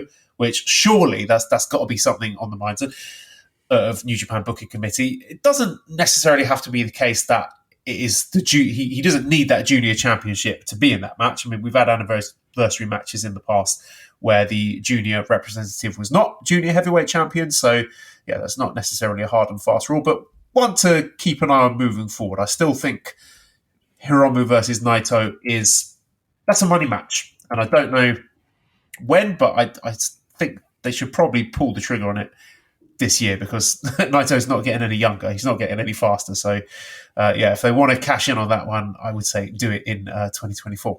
I would agree, and the only thing I'll add is I kind of like the idea of El Desperado Naito, to be honest with you. I'd like to see that. Yeah. Yep. I'd like to see that. Sorry, Hiromu. Yeah, get to the back of the line. have fun at AEW. All right. Well, we move on to the IWGP Global Heavyweight Championship inaugural champion 3-way match with David Finlay defeating Will Ospreay and Jon Moxley 22 minutes 17 seconds following his a new move, Overkill. So David Finlay becomes the first IWGP Global Heavyweight Champion. In the heart of the squared circles dance emerges a rebel with a cunning glance. David Finlay, now the rebel, they say, in the Bullet Club, he leads the fray. With a shillelagh in hand, ruthless and sly, he strikes with precision, none can deny. A conniving figure, a masterful mind, in the wrestling world, a leader defined. The rebels stare, intense and bold, a tale of defiance in the stories told. Into oblivion his finishers call, a move that echoes in the wrestling hall. The first IWGP Global Heavyweight King. In the ring, his praises they sing. A rebel spirit fierce and untamed, in the wrestling realm, Finlay's name proclaimed. Damon, talk to us about David Finlay. Well, thank you, Lanny Poffo. I appreciate that. I look forward to catching your frisbees from heaven. I have a poem too. There once was a girl from Nantucket who. Oh no, no, I'm not doing that one. Okay, I'm being told no by our imaginary producer. Hey, it was an okay match. It was a really good match, actually. I think there is weird value in Jon Moxley in that we know he's not going to lose in a New Japan Pro Wrestling ring, but the energy and the craziness and the old school brawling wild man mentality is refreshing. I think Will Ospreay is. Look. How do you put this? Like, his loss is going to be immeasurable. It really is. And I know there are plenty of fans, and there are plenty of people that maybe not the biggest fan. To lose a talent like him in ring, especially, it's impactful. I'm sorry, it is. And I think David Finlay, while we all felt like this was his match to win, and he needed to win, and he needed to look strong, and he needed to have a definitive win, and he needed to be thought of as a guy, I thought everyone did a really solid job in, at the very least, attempting to make that work. Your mileage is going to vary on David Finlay. And I think the jury is still out, but I think this match did give him a much needed boost and resuscitation from, just people hand waving. I don't think as many people are hand waving him now. Now, look, we have some strange programs around the corner involving him and some new faces. I'm willing to at least try again and keep an open mind. Because like I said, I feel like both those guys gave David Finlay a little bit more fresh air and a little bit more, let's take him seriously. And truth be told, aside from a win, what else did anybody really want out of this? Like, I don't think people were looking for the greatest match ever to be in the Tokyo Dome. I think what people really wanted was these two huge wrestling stars help put over a guy who desperately needs it. And I think mission accomplished. Yeah, totally agree. I really enjoyed this one. I thought it was a really terrific match, despite my misgivings about it. I'm always a bit wary about three-way matches, but I enjoyed the layout here. I thought they worked hard to avoid the usual tropes by sort of making the start of it a handicap match and giving Finlay a good reason to be out of it for an extended period and give us chunks of that Mox Ospreay singles match. And of course, Mox did a blade job. That's his favourite thing in the world. And I thought sort of from that point onwards, the three-way action was really well balanced. I thought they, as you said, did a really good job accentuating Finlay's strengths as being this violent savage with calculated bursts of violence. He's not a coward. He's not Jay White. He's not going to hide or run away. He brought the fight to them. He's got the fucking balls. The bit where he stands in the ring between both of them and says "fuck you" to both of them. That was good. A nice sort of character-defining moment there. So really well-paced, well-timed sequences in the back end. The run-in made sense with Coughlin and Gabe Kidd. Coughlin with a callback to Bloodsport, that was good, and the table bump made him look like, when you go to the toilet in the middle of the night and forget to put down the seat. It was a great visual. I loved towards the end of it there when Finlay did that back of the head stomp. That's a really great move, really fits him. Great finish, right finish, a bold finish, not necessarily the one I was expecting, but the correct one. And yeah, I really enjoyed it. I thought it was fantastic, and as you said, made Finlay look tremendous, because I am very much in the sort of mindset of what have you done for me lately? I thought he had a poor back half of 2023, but he's off and running now, admittedly with two of the best wrestlers on the planet out there with the directive and making him look good. But, he's got the ball now. He's got to run with it. So I'm excited. Let's see where we go with it. And it is a really nice belt design. They've knocked that one out of the park. I think The new belt looks tremendous. So, of course, we've got to talk about the Nick Nemeth pull apart at the end. That had me excited, Damon. I like that. I like the Nick Nemeth thing. I know he's 43, so he's not exactly a young whippersnapper, but I think he seems like the sort of guy that just the very fact that he is working with New Japan is a great sign that he could have cashed in and gone straight to AEW. Maybe he is doing New Japan first to sort of rehab his image and maybe get a sort of more high-profile spot. So then if he does eventually go to AEW, he can do that off the back of a successful New Japan run and go higher up on the AEW cards. That could very well be what's going on. But, even if we're just doing the Jonah model of a guy coming in for a tour or two and go on a hot run, beat a few guys and then eventually gets beaten by New Japan guy on his way out. That's fine. I'm okay with that. I think the Jonah model is a good model, and we should be doing more of that. And I'm quite excited about Nick Nemeth. I think there's upside there. So we've got a few questions about this.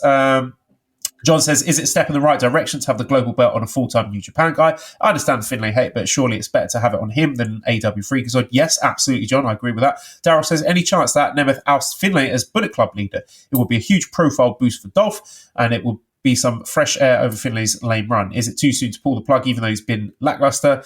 Bullet Club was a huge property that's been thrown into the grounds. So what do you think about the Nick Nemeth situation?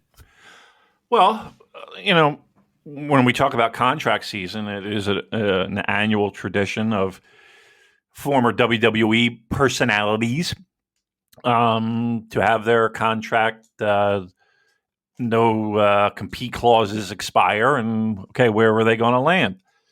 He's one of those guys that I said vocally, I have no problem with him stepping foot in a New Japan ring. I feel like he can keep pace. At one point, and it does feel like this was 100 years ago, but at one point, this guy was really, really, really, really good. And that's really, really, really, really good with the WWE machine really not backing him a whole hell of a lot, right? His whole run was characterized by being underutilized by the company. Yeah. Look, there's one. I truly believe one of the greatest moments in all of televised pro wrestling history was him cashing in. Yeah, cashing in on Raw. The Monday after WrestleMania, Del Rio, if I'm not mistaken. Like that was a moment. Like that, he was fucking on fire, red hot. Even his stuff with AJ Lee, and like, there's plenty of stuff that you can go back and say, okay, that was pretty good shit. So no, I think. Look, do I expect him to be, 5 years from now, still in a New Japan ring? No, by no means. But even like if they do a Jonah thing, I would have no problem. If they do a Cody thing, I would have no problem. I think it's worth the investment. Like of all the people that were out there, he's one of those guys that I don't have a problem with. Would I be surprised if he landed, I don't know, United Empire? I wouldn't. I wouldn't be surprised at all. I think there's a lot you can do with him. A ton you could do with him. And to me, he's a guy who can still go. So I think this is a win for everybody involved. Yeah, same. Very excited to see what he looks like in the New Japan ring, and with the WWE shackles off, what a Nick Nemeth match looks like, and excited to see who he's going to be tussling with. So, yeah, hopefully they can get some good mileage out of that one. Okay, moving on to a special singles match. Kazuchika Okada defeating Bryan Danielson, 23 minutes, 24 seconds with the Rainmaker. I want to savour that. Kazuchika Okada versus Bryan Danielson at the Tokyo Dome, because I think maybe with all the doom and gloom leading up to the Wrestle Kingdom build-up, I didn't really appreciate the significance of that. Like, two of the greatest wrestlers ever getting to lock horns on a stage like this was a really special moment and something I want to savour. Unlike Okada's Technicolor Dreamcoat with the little scanning thing, I had to watch that a couple of times to actually figure out what had happened there. But man, this match was, to me, everything that the Forbidden Door match wasn't, and I think it was in the right place in front of the right crowd who would appreciate this kind of match. And just the psychology with the arm, just the little moments like when Okada blocked the first kick with his arm and then was in so much agony that he dropped his arms and then took the second one to the face. I just thought they built up that drama and escalation really, really well. There were some nice callbacks to the Forbidden Door match. I thought Walker did a really tremendous job selling that story, how he's not going to allow history to repeat itself in his home. And Okada's selling was just next level. It was outstanding. That the range, the transition from agony to that glazed look in his eye as he was sort of circling the drain of consciousness. Danielson played his part really well. He was brilliantly nasty with the stomps and those horrible twisty submissions that they're less flashy than a Zack Sabre Jr. submission, but look a lot uglier. Like, you're about to see a bone pop out. I was getting flashbacks to Frank Mir versus Big Nog from UFC many, many years ago. And just a really great story of Danielson trying to take out Okada's arm so he can take off his head. Just next level psychology, next level selling. I'd love this. I thought it was brilliant. Yeah. Like, I'm watching this match and I'm thinking, there is a definitive line between wrestlers, pro wrestlers, and professional wrestlers. And like, sometimes I even think there's even a level above that, and those two guys are definitely in that category. You when it looks easy, that they're beyond talented. And when it looks painful, that they're above tremendous pro wrestling. We spend a lot of time talking about, and we are absolutely guilty of talking about the doom and gloom. And boy, that really just kind of rattles your reality of, man, we have something great right in front of us. Right in front of us. Let's take these fucking dweebs' advice and sit and enjoy. And I did. And it was great. It was truly great. Is it one of the greatest Wrestle Kingdom matches of all time? No. Was it a great match on its own? Yes. And again, we're talking about guys that are on the downward slope of their careers. But you know what? Sometimes I'll take a guy who's maybe a little bit more banged up, and wiser and smarter and has a little bit more experience and polish than a guy who is going to go out there and just do every fucking crazy move under the sun.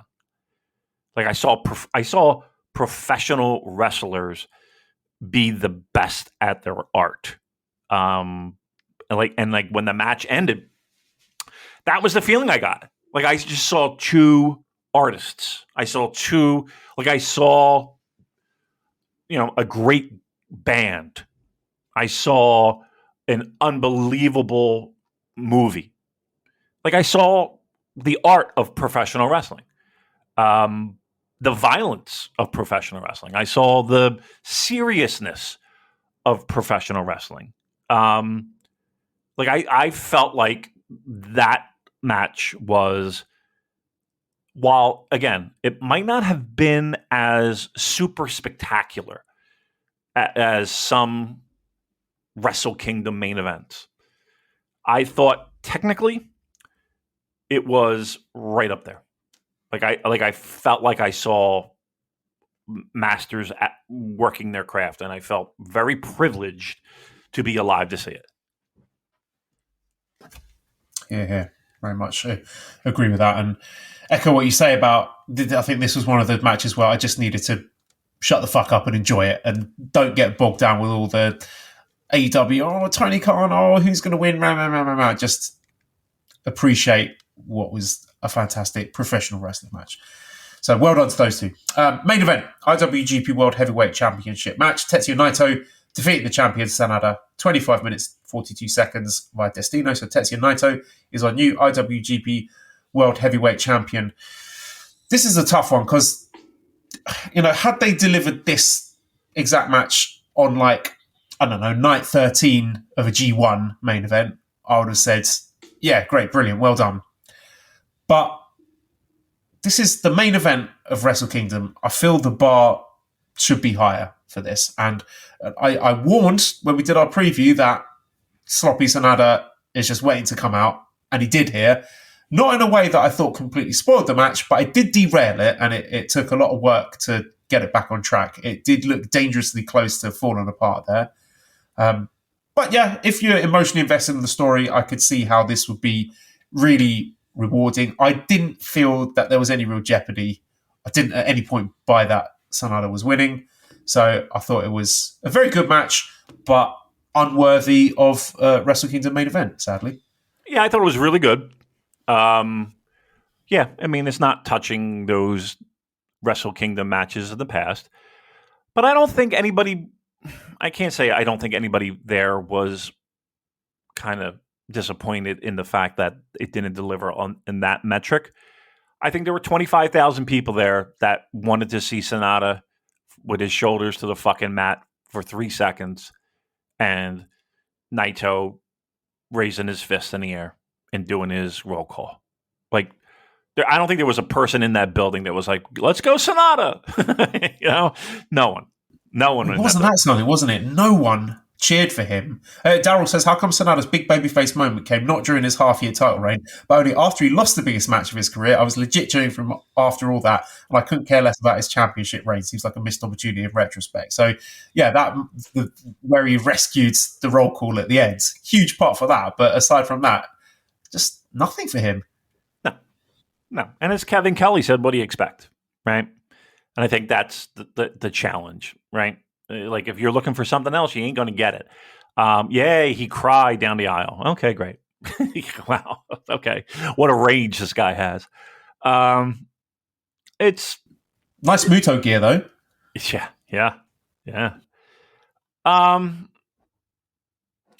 mean, look, the match was good. I don't think the match was terrible. I don't think the match was even like average. I thought it was really good. There is a certain bar, that is correct. But again, I don't think anybody was there for that. I think they were there for, the idea of Naito winning the title. I will say this. Not only did they get me, I was audibly cheering when Evil got disposed of and they were able to that was so good. I love that so much. I like when Dick Togo came out and everyone was going, oh, it's a new person, it's a new wrestler. No, it's just Dick Togo. Yeah. And the collective just, oh my God, they're going to do. I can hear it. I can hear it from my living room all the way here in New Jersey. I cannot believe they're going to fuck this guy again. And they didn't. And it was the greatest fucking troll job maybe in the history of pro wrestling that the pro wrestling office decided to kind of tug one more time, like just a little nudge on a cut that still hasn't healed properly. Just a little pinch, just to remind you of yep, we're gonna fuck with you again. But then it paid off. It was like a moment of, it was like resetting a bone, I guess, or resetting a dislocated shoulder where there's unbelievable pain. And then they're resetting it, which means even more unbelievable pain, but then it's done. Right. So they got me. And whoever came up with that, I applaud, because it really did the trick. It really did. Yeah, and I think some people were hoping that Sanada might get included in the roll call, but he wasn't. And it was a nice moment. It was a good way to end the Wrestle Kingdom. So that was it. That was Wrestle Kingdom. All in all, pretty good show. Yeah, I came away from it like you, rejuvenated, thinking, yeah, this is a company that, big picture, knows what it's doing. There is something about Wrestle Kingdom, There is something about that first opening far shot, looking at the roof, the big, spongy roof, and the people in there, and hearing the announcements and hearing the bell, and it does take you back. You know what I mean? I do spend a little time. Oh, I sat there in that area before. Oh yeah, I remember sitting over there, and there's that stand. I know that. Like, there is a lot of that, and if a lot of times I just sat in my living room thinking, wow, I need to get back. I got an itch, and that itch is still here. So we'll see what happens. But if anything, it gave me that itch again, and I welcome it. I kind of like it. So looking ahead, William says, do you think this time next year we'll be looking back on Tanahashi and Naito's retirement matches at the Dome? Feels like it will be a good way to achieve the president's aim of selling out and shifting tickets for their last G1/autumn shows. I don't know about both of them, but are you possibly looking at Tanahashi to be calling it a day at some point in the next 12 months? That's a good question. I'll say this, that I think both of them deserve their own night. Like, I wouldn't want one person to share the spotlight with the other. I think they both double retirement dash. Now we're talking. Like that would be something special, I think. Look, I think in ring retirement is coming sooner than later. I don't know if it's Wrestle Kingdom coming up in 2025. It's a nice even number, or odd number, but a nice halfway point of the decade. Tanahashi winding down, becoming president. Look, there are people that don't know how to stay out of the spotlight. I'm looking at you, Mr. Muda. That being said, there's got to be a time. It's going to happen. What a better spot, right? What a better spot. I'll say this, definitely, maybe. Cactus says, so did Obari lose his position simply because talent like Okada turned against him? The booking of the matches here seemed pretty consistent with the past year or so, with no evident course correction. I don't think that it was anything to do with booking. From my understanding, something happened. Someone did something naughty and was fired as a result of that. And again, I said before, if you look at Ibushi's tweets, there might be something to those. There's probably a kernel of truth in there somewhere. So I wouldn't be comparing booking now and booking prior to Obari's departure and thinking, oh, well, this is the same. What's going on? I think it was a separate issue entirely. But again, we must move on to New Year Dash, and we'll just sort of try and take the big talking points out of this, because we had Tanahashi having a match against Taguchi, but the big news coming out of that was Matt Riddle. There was a video challenge where he said he would like to face Tanahashi.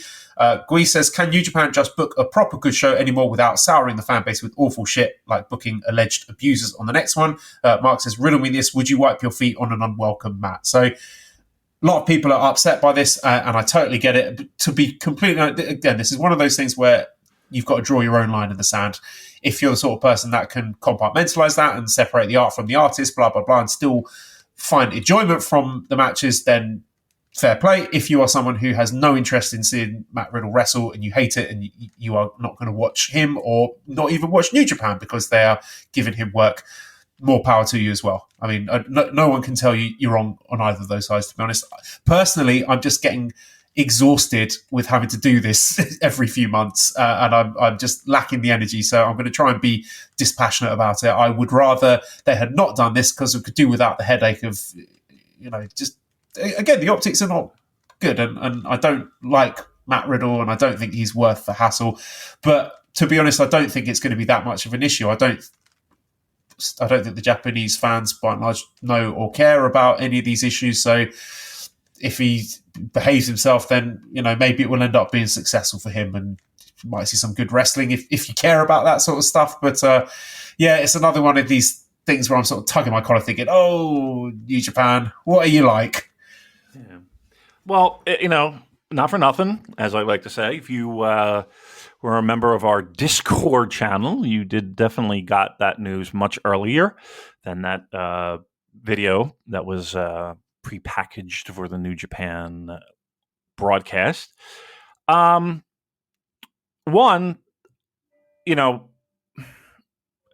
often reminded that we are somewhat on an island. And we are there's a massive fan base, pro wrestling that is, that quite honestly don't know, and I can't say they don't care.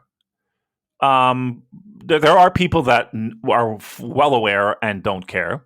There are people that don't know and don't want to know. There are people that are, it's like, all right, that's the world we live in. And you're right.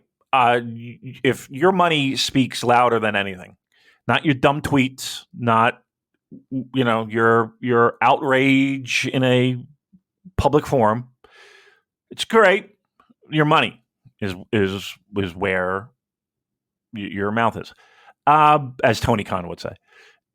Third, I don't think we're 100% certain, and you correct me if I'm wrong, Joel. We're not 100% certain that this is a Japanese-based run for Matt Riddle. And I guess my question is how is that motherfucker even getting in the country, right? It's my understanding that this is just a U.S. show kind of thing. Other than that, I don't know how the guy gets in the country. Help me understand that. So I'm looking here. There was some comments that he's made on Signed by Superstars, where he was asked if the 420 bro might face the Bullet Club. He said, I've read a lot of things. The 420 bro probably won't make it to Japan. Right. I think that just, again, I am taking that as meaning that he's not going to bring weed with him to Japan. My understanding is that he is going to go to Japan because he's got a match booked for Battle in the Valley, and it's not against Tanahashi. So, yeah, I could be but they wrong, have that Chicago show coming up, and there's a lot of shows in the U.S. that they're looking to do. I wouldn't be surprised if he never sets foot on Japanese soil. He could say that he's not going to do weed. I'll believe it when I fucking see it, because I don't think there's a day goes by that he doesn't have. I don't think they would have done that video thing though in Japan in front of the Japanese crowd to then be like, "Oh, sorry, this is only happening in the States." I mean, logic would agree with you, Joel, but this is New Japan Pro Wrestling. Okay, yeah, point taken. All bets are off. I mean, like, your line of thinking is 1,000%. In the right, but once again, we're talking about it's New Japan Pro Wrestling. I wouldn't hold my breath on him being in Japan.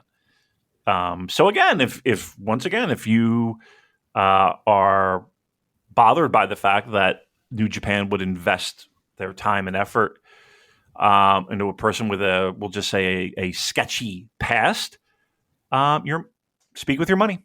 Speak with your money. That's the best way to show your dislike of that business situation.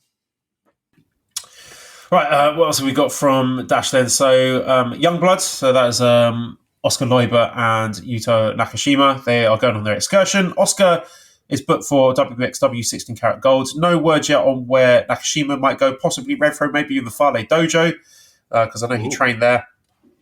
Yeah. Oh, put on the tug of the collar there. Yeah. This match against GOD was followed by Chase Owens doing a one-man beatdown on Hikuleo and ELP. So the next challengers for those titles are going to be Chase Owens and Kenta. Yay. Look forward to that one.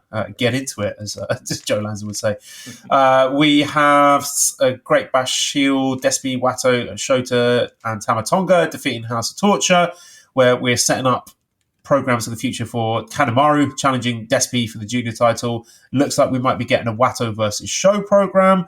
Looks like we're running back Shota versus Ren, and we're doing Tamatonga defending the Never title against Evil.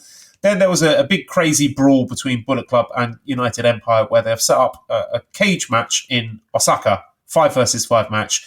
That's with no Francesco Akira maybe. There's a really interesting thing they did where Akira during the match was targeted by the War Dogs, and they were, I don't know, gouging his head with forks or something. And then backstage, he was really traumatized and shaken up and said to the others, look, guys, I just came here to get the tag titles. We've got those. I don't want any part of this. This is not what I signed up for, which was, I love that. I thought it was really interesting. I don't know where they're going with it, but I'm really enthused by seeing them doing something with Akira. Maybe I don't know if it's going to lead to any singles runs or if this is just a way to take him out of the match and have Great O'Khan in the match instead. I don't know. But this match apparently is going to be Ospreay's last NJPW match. Daryl says, I don't understand. First, Ospreay is going to be working part-time in New Japan, then he isn't.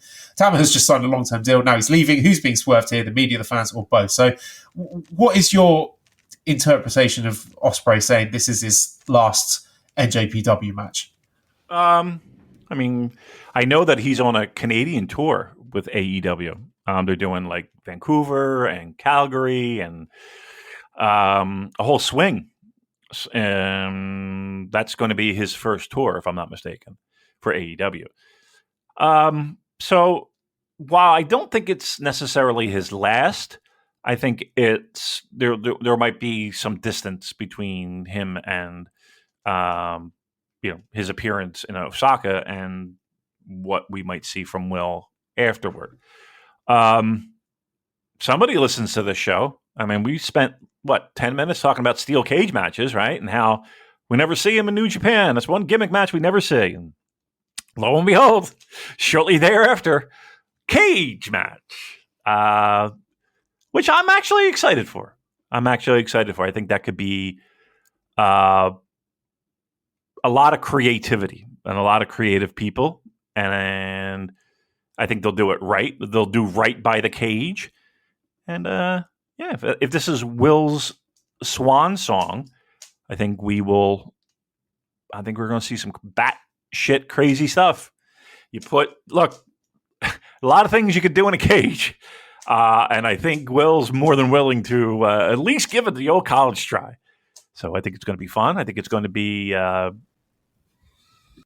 listen, as long as it's not escape the cage, as we talked about before, last man standing is what we're looking for. So I think it's going to be good. I really do. I actually was surprised when they made that announcement. I think it's going to be really good. I think, what more can you say? I think they should do, those sort of Dragon Gate unit disband matches. Ooh. So loser has to disband their faction, because I don't know what the situation is in terms of merch, and I know New Japan's are very reluctant to kill their own golden gooses where they're still selling merch. I just recently bought a very nice United Empire hoodie, but I think it would be fun and interesting if they did that and maybe just nuke United Empire, because if half of these guys are fucking leaving, then let's mix things up a bit. Maybe we get something new from the Ashes with Nick Nemeth or Matt Riddle. I don't know, but it feels like there needs to be a bit of a shake-up there. I think there will be. I think there will be. And what a perfect time and spot, right? I think they almost have to at this point, and I think they will. Like, I think logic says it will, and I think, just as much as we bust their balls, I think logic kind of dictates that it will happen. So fingers crossed. I think I'm actually excited for that. I'm totally down for any stipulation like unit disbandment. And let's see where we go. Let's see where we go into the spring. All right, back to Dash. We had Just Five Guys versus LIJ match to set up some future programs. So we are going right back to Naito versus Sanada. They're going to have a rematch, probably in New Beginning, probably Osaka.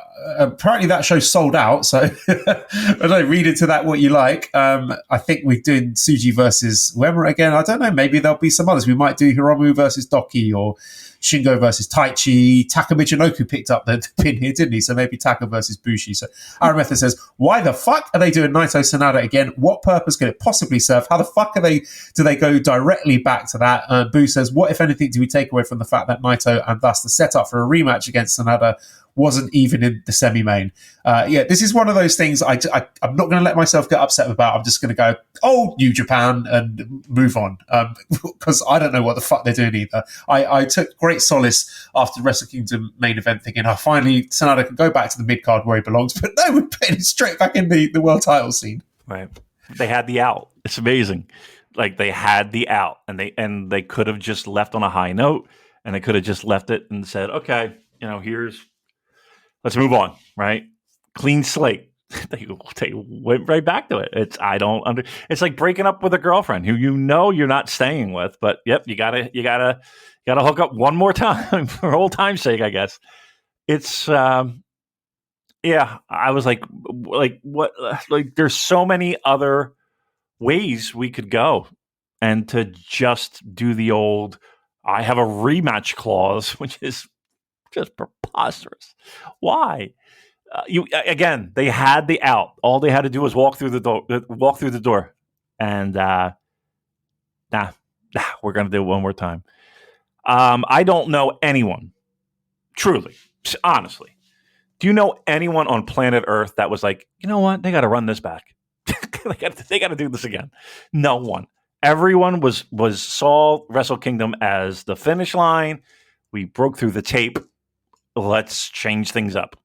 And then, no, we're not. At least for one more show, anyway. So we'll see. Do a swerve. Please, New Japan, do a swerve. Have Taichi take the shot, or Yuya. He could be like, no, fuck it. You've had your turn, Sonata. Yeah, something. I'm having to go. Yeah, something. I mean, I don't think anybody would be upset with that either. Nobody would be like, man, you promised us Naito and Sonata. No one. Everyone would be like, all right, we got something new. Look, don't ask me. That is one of those. Oh, New Japan. I guess. And you just have to shrug your shoulders. And like, if you lose any sleep over it, it's your own fault, because this is the dumb shit that they do. Then we had our 4-way KOPW match with, 10-minute scrabble match where we had Ishimori defeating Yano and Great Khan and Yo. It was a silly match. I thought it was quite fun. I mean, I liked it at the end, Ishimori running away, but who gives a shit, really? Please shout over me if you have any hot takes about KOPW, but otherwise I'm just going to move on to the main event, which was TMDK defeating the Blackpool Chaos Club. So that set up some interesting stuff where the Dream Team, the never six-man champions, Okada, Tanahashi, Ishii, are going to be challenged by a TMDK team of Shane Haste, Mikey Nichols, and Kosei Fujita. So that one's really interesting. They've also heavily teased Danielson versus Zack Sabre Jr. in Japan. So Boo says, can we talk about Fujita being allowed to close out Dash?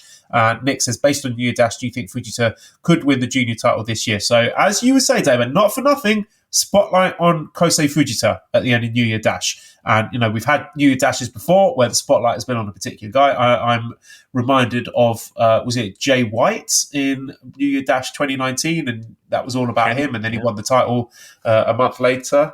It was 2019. Yeah, he beat Tanahashi for the title at New Beginning, didn't he? Yeah. So Kosei Fujita, looks like they're all in. Good. Hey, he's a guy. You can't, no one's complaining, right? I think everyone's happy with that. Like one of those guys getting that final spotlight of the show. And usually that means good things. So, yeah, fingers crossed. Chances of a junior title? Hey. Like there's 360 some odd days to go, or maybe even 59 in the year so far. Let's do it. I'm good for it. We got plenty of time to build for it. Plenty of time to make happen. Yeah, I would have zero problem with that. None. All right, let's preview quickly Battle of the Valley then. That's this Saturday, January 13th in San Jose, California, in the San Jose Civic Center. So we've got Matt Vandergriff versus Goldie and Viva Van versus Stephanie Vaquer in the kickoff matches. First match, we got Shota Umino, Fred Rosser, and Jacob Fatu against Tom Lawler, Royce Isaacs, and Jarrell Nelson. Always good to see a bit of Team Filthy action and Tom Lawler. Just get him some more New Japan dates in 2024. Come on, guys. Was it Booze? Was it Booze who mentioned? Why would you invest in Matt Riddle when you have a Tom Lawler? Yes, I tend to agree. Exactly. Second match, Mascara Dorada and Volador Jr. against Rocky Romero and Soberano Jr. That should be a lot of fun. I always enjoy the CMLL offer matches and excited to see more of Mascara Dorada. I'm hearing rave reviews about him. Third match, we've got TJP versus David Finlay in a singles match.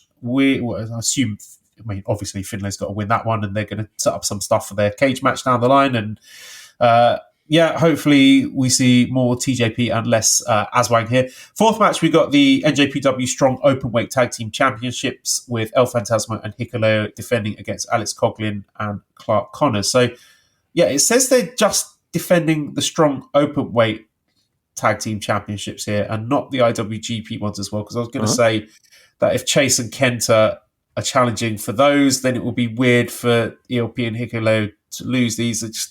They're not combining the belts? No. Oh. I don't know. It says here on the graphic, it says NJPW Strong Openweight Tag Team Championship. So who knows? Maybe War Dogs win them. And again, I forgot to say during the contract season thing, follow the Tamatonga route, gentlemen. And if they're not willing to offer you the money you want, but you still want to stay, get yourself a push out of it. Make some demands. Say, right, I will resign, but I want XYZ. I want a singles title run. I want a tag title run. I want a spot on the Wrestle Kingdom main card. And just see what you can get. Try and leverage that into some action. So who knows? Maybe the War Dogs can get themselves another strong openweight tag team run here. But to be honest, I don't really give a shit where those titles land in this match. Fifth match, we got the NJPW Strong Women's Championship, which is a thing apparently. Wow. Julia defending it against Trish Adora. I'm sure that will be fine. Sixth match, we have Zack Sabre Jr. and Badu Tito. Yes, more Badu Teats against Matt Riddle and X.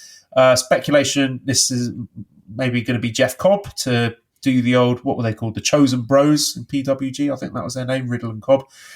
Then we have the AEW Continental Crown. Fuck me. Wait, hold on a second. Oh, okay. Yeah. So, right. Eddie Kingston, who, as everyone knows, won the AEW Continental Crown, won their Continental Classic, and has won every single championship known to man. Because that's what people want from Eddie Kingston. That's the appeal of Eddie Kingston, the everyman, is to see him winning a shit ton of singles titles and tournaments with murderous rows of opponents. And he is 2 matches away from breaking the strong openweight title defense record. Again, that's what we want. That's a good, solid understanding of what people love about Eddie Kingston, breaking title defense records. What the fuck are we doing here? I mean, I enjoyed Eddie Kingston, but what are they doing with him? What do I have? Am I a dickhead?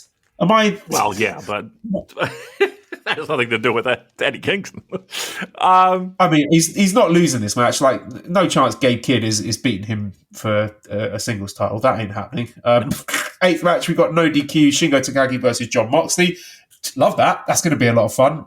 Moxley's winning, of course. Ninth match, Kazuchika Okada versus Will Ospreay. And I assume this is Okada getting his win back here, but that is a card that went from nice little show to whoa, 8th match, 9th match. We've cranked it up a few notches. So a lot of stuff I'm hand waving, a lot of stuff that is actively making me angry, but can't really complain about those top 2 matches. No, and here's the thing too. I want to be very mindful of how well that building sells, because truth be told, that's like the marquee New Japan Pro Wrestling match if both guys were sticking around, right? Like, that's still the like New Japan's money match, it feels like. So you're getting it in the States. So, like, I would think if you were in that area, that would be a ticket that you would want to purchase, right? And if it doesn't do well, then now we're really either we need to question, okay, so what are we doing in the U.S. from a promotional standpoint, right? And or B, maybe, maybe we're just overvaluing like who we are as a promotion, period. Good point to bring this up, Damon. Are you aware of the Windy City Riot venue? I don't know of the venue, but I know Chicago. I'm gathering it's not the United Center. It's the Wintrust Arena, which is a 10K venue, which is pretty fucking ambitious for a company that, again, is struggling to get that much over thousands. So, again, like you said, going to be looking at this very, very interested because, Morning Progress says, how bad will the penance be with AEW for whatever New Japan is asking help them sell tickets to Wintrust? Will any more titles have to be swallowed into Triple Crown irrelevance? Will Naito have to defend the title against Griff Garrison at Forbidden Door? Okada only job in AEW? Oh wait, Multiverse A says, is it realistic to expect New Japan to get close to selling out the 10K seat Wintrust Center on their own, or do they need AEW, CMLL, TNA's help? And what could be the big money match for it be? Battle in the Valley has some big matches and it's not close to 10K also. Yeah, if I'm not mistaken, Wintrust, and I could be wrong, maybe it's a newer arena, that might be the old Rosemont Horizon. I might need to look that up. And if it is, I'll tell you. Sorry, another caveat here. So I apologise for interrupting, but the schedule here, we've got April 6th is the Ryogoku Sumo Hall Tokyo show, which is usually Sakura Genesis, and this Wintrust Arena show is 6 days after that. So we're going to run into the same problems I think they usually have, where they can't announce the full card because it will spoil whatever's going to go on at Sumo Hall. And then 2 days after that, they're running the show in Taipei, which I don't know. That could just be a house show for all I know. But a lot of schedule congestion there, which is, again, making me look at that Chicago show thinking, what are you thinking? What date is the Chicago show? April 12th. Okay. And you said what was April? What was the week before? April 6th is their Sumo Hall show. Okay. April 6th and April 7th is WrestleMania weekend. So does that eliminate the possibility of having New Japan involvement in that weekend, where usually every Tom, Dick, and Harry is running a show? Well, they've not announced anything for it. They said I thought they said Stardom, right? Yeah. I mean, they can't do it, right? I mean, if they're going to be, if they have a big show scheduled during that, how are they going to make that happen? Now, the week after, okay, great, they're in Chicago. But I mean, if you're looking for a mass of wrestling fans, WrestleMania weekend is the weekend to do that, right? So I can't imagine seeing a lot of, now maybe, strong guys, guys that are, more US based, but the idea of, an Okada or a Tanahashi or a Shingo or any of them being WrestleMania weekend, I think that's out the window at this point. Selling out a 10,000, 12,000 seat venue, no fucking shot. None. On their own, anyway. Like, and I gotta be honest with you, even with an AEW involvement, I can't see that happening. Can you see that happening? Can you see them selling 7,000? No. They need AEW for that one. They would need to go cap in hand. Please, sir, please, Mr. Khan, can we borrow Kenny Omega? If they do Okada versus Omega, they might put a dent into that. But even so, I doubt we're getting close to 10K. I don't think we're sniffing it. Wintrust Arena, I'm looking at. DePaul University plays there, if I'm not mistaken. Yeah, there we go. Yeah, I don't think this is the Rosemont Horizon. This looks like a little bit more of a newer venue. There's no way. And again, I'm going to I'll set the number at 5,000 on their own. Are they over or under 5,000? Under. Under. No matter what they put on that show. Yeah. Yeah. I mean, I'm just being 1,000% honest. Yeah. So this product's not hot. I mean, what did they do at, the peak of their powers? The Dallas show. I mean, I know Dallas is a different market, but I mean, what was the number they did for that? Not much. I mean, there were a lot of fucking empty seats. Let's put it that way. Dallas. I mean, and then they do like the shows like right outside of, like in suburban Texas, Dallas, Texas, the Metroplex area. Yeah, what do you got? 1,000 people? No, they're fucked. I hate to be the doomsday guy. I'm just being realistic. There's no fucking way they're selling out this building. I mean, here's the thing. Not only are they not selling it out, like I'm trying to think of like what match would be. Well, again, the match that they have in their pocket is Will and Okada. What else do they have that would draw even close? Again, they're doing that this weekend. So they're not running that back. That's what I'm saying. Again, the only thing I could think, the match that's probably going to have the biggest cachet with US fans will be doing Okada Omega 5. Yeah. You think that sells it? You think it gets 5K? Yeah. Right. Maybe at a push. Ooh. I'll tell you, I would be shocked if it did. I would be shocked if it did. All right, look, hey, shoot for the stars, right? Shoot for the stars. Maybe they got something up their sleeves we don't know about, but boy, it does seem unlikely. Last little bit of news here. We have the announcement of the Asia Pacific Federation of Wrestling. So this has got memberships from NJPW, Stardom, DFW in China, Puzzle in Taiwan, and Setup in Thailand, and Grapple Max from Singapore. So this federation of wrestling companies in the Asia Pacific area, 3 main goals here: talent sharing, showcase matches, and wrestler training. So the first major step is going to take place in April. As I mentioned, New Japan are going to present an event in Taipei, so more information to follow. And in future, member promotions will be able to send wrestlers for their own showcase matches in Japan and allow for jointly promoted events. Just my luck that as soon as I leave Thailand, now suddenly they're getting into bed with New Japan and might actually do some stuff with them. This is pretty cool. I'm into this. I think it's an under-tapped market. I think, as we can see, New Japan trying to make chicken salad out of the chicken shit that is, the dregs of the US indie scene at the moment, being only able to use cancelled wrestlers and guys who Tony Khan and Triple H are not interested in. I think they should be leaning more on, looking closer to home for future potential stars. Well, let me ask you this. You spent a lot of time there, obviously, living there, rearing 2 lovely children. And you walk around a little bit in your Los Ingobernables. Lost a hat, as a matter of fact. Yeah, I did. Oh, that was a nice hat. It really was. How many people have ever talked pro wrestling to you in your time there? None. And I'll tell you, what a market.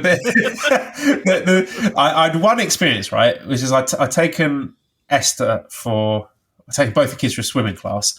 And then as I was getting them, dried and dressed afterwards and getting ready to go, I saw a girl come into the swimming place wearing an LIJ baseball cap. Ooh, and yours? I was like, holy shit. And I was like, wait a second. That's my baseball cap. That's Mally's cousin. She's just come to help me pick the kids up. Really? That's funny. My disappointment was immeasurable and my day was ruined. Oh, well, listen. Well, obviously, New Japan has done a lot of work with their creating audiences and exploring for new ones and demographics and a lot of market research, I'm sure. Absolutely zero people have talked pro wrestling with Joel, who has lived there for... Okay, I was like, right. The most I got was in, I think it was 2018, when I was on holiday in Hong Kong, wearing a Kenny Omega Bullet Club shirt. Someone too sweeted me. There you go. But I think it was another Western person. Okay. All right. Well, we're hitting the hot markets, it seems like. So, I'm super excited. By the way, is Puzzle the greatest pro wrestling promotion name in the history? That's a great name. Should we become a puzzle podcast? The Puzzle Pod. Not a big fan of puzzles. I don't like puzzles. Super Puzzcast. No. I love puzzles. We do this Cyberpunk 2070. I'm obsessed. I'm still obsessed. Play it every day. Yeah. For hours. It's great. All right. What else you want to do here? That'll do. I think we've done enough. Yeah, me too. All right. I'll wrap it up. And then I'm going to go poop and then get something to eat. I'm starving. Okie dokie. redcircle.com/shows/super-j-cast. Please give us money before I lock the deli behind a paywall, which I'm probably going to do anyway. ProWrestlingTees.com/super-j-cast for t-shirts. Thank you, Editor Dan. He's on Twitter @LousyHero219. We're on Twitter @the Super J-Cast. Annoying people. That's what I do there. Thank you everyone for listening and goodbye.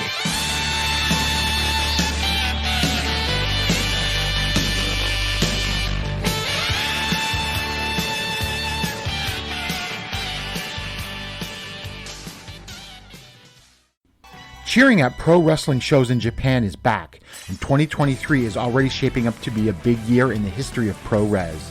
That's why you should listen to the Emerald Flow Show.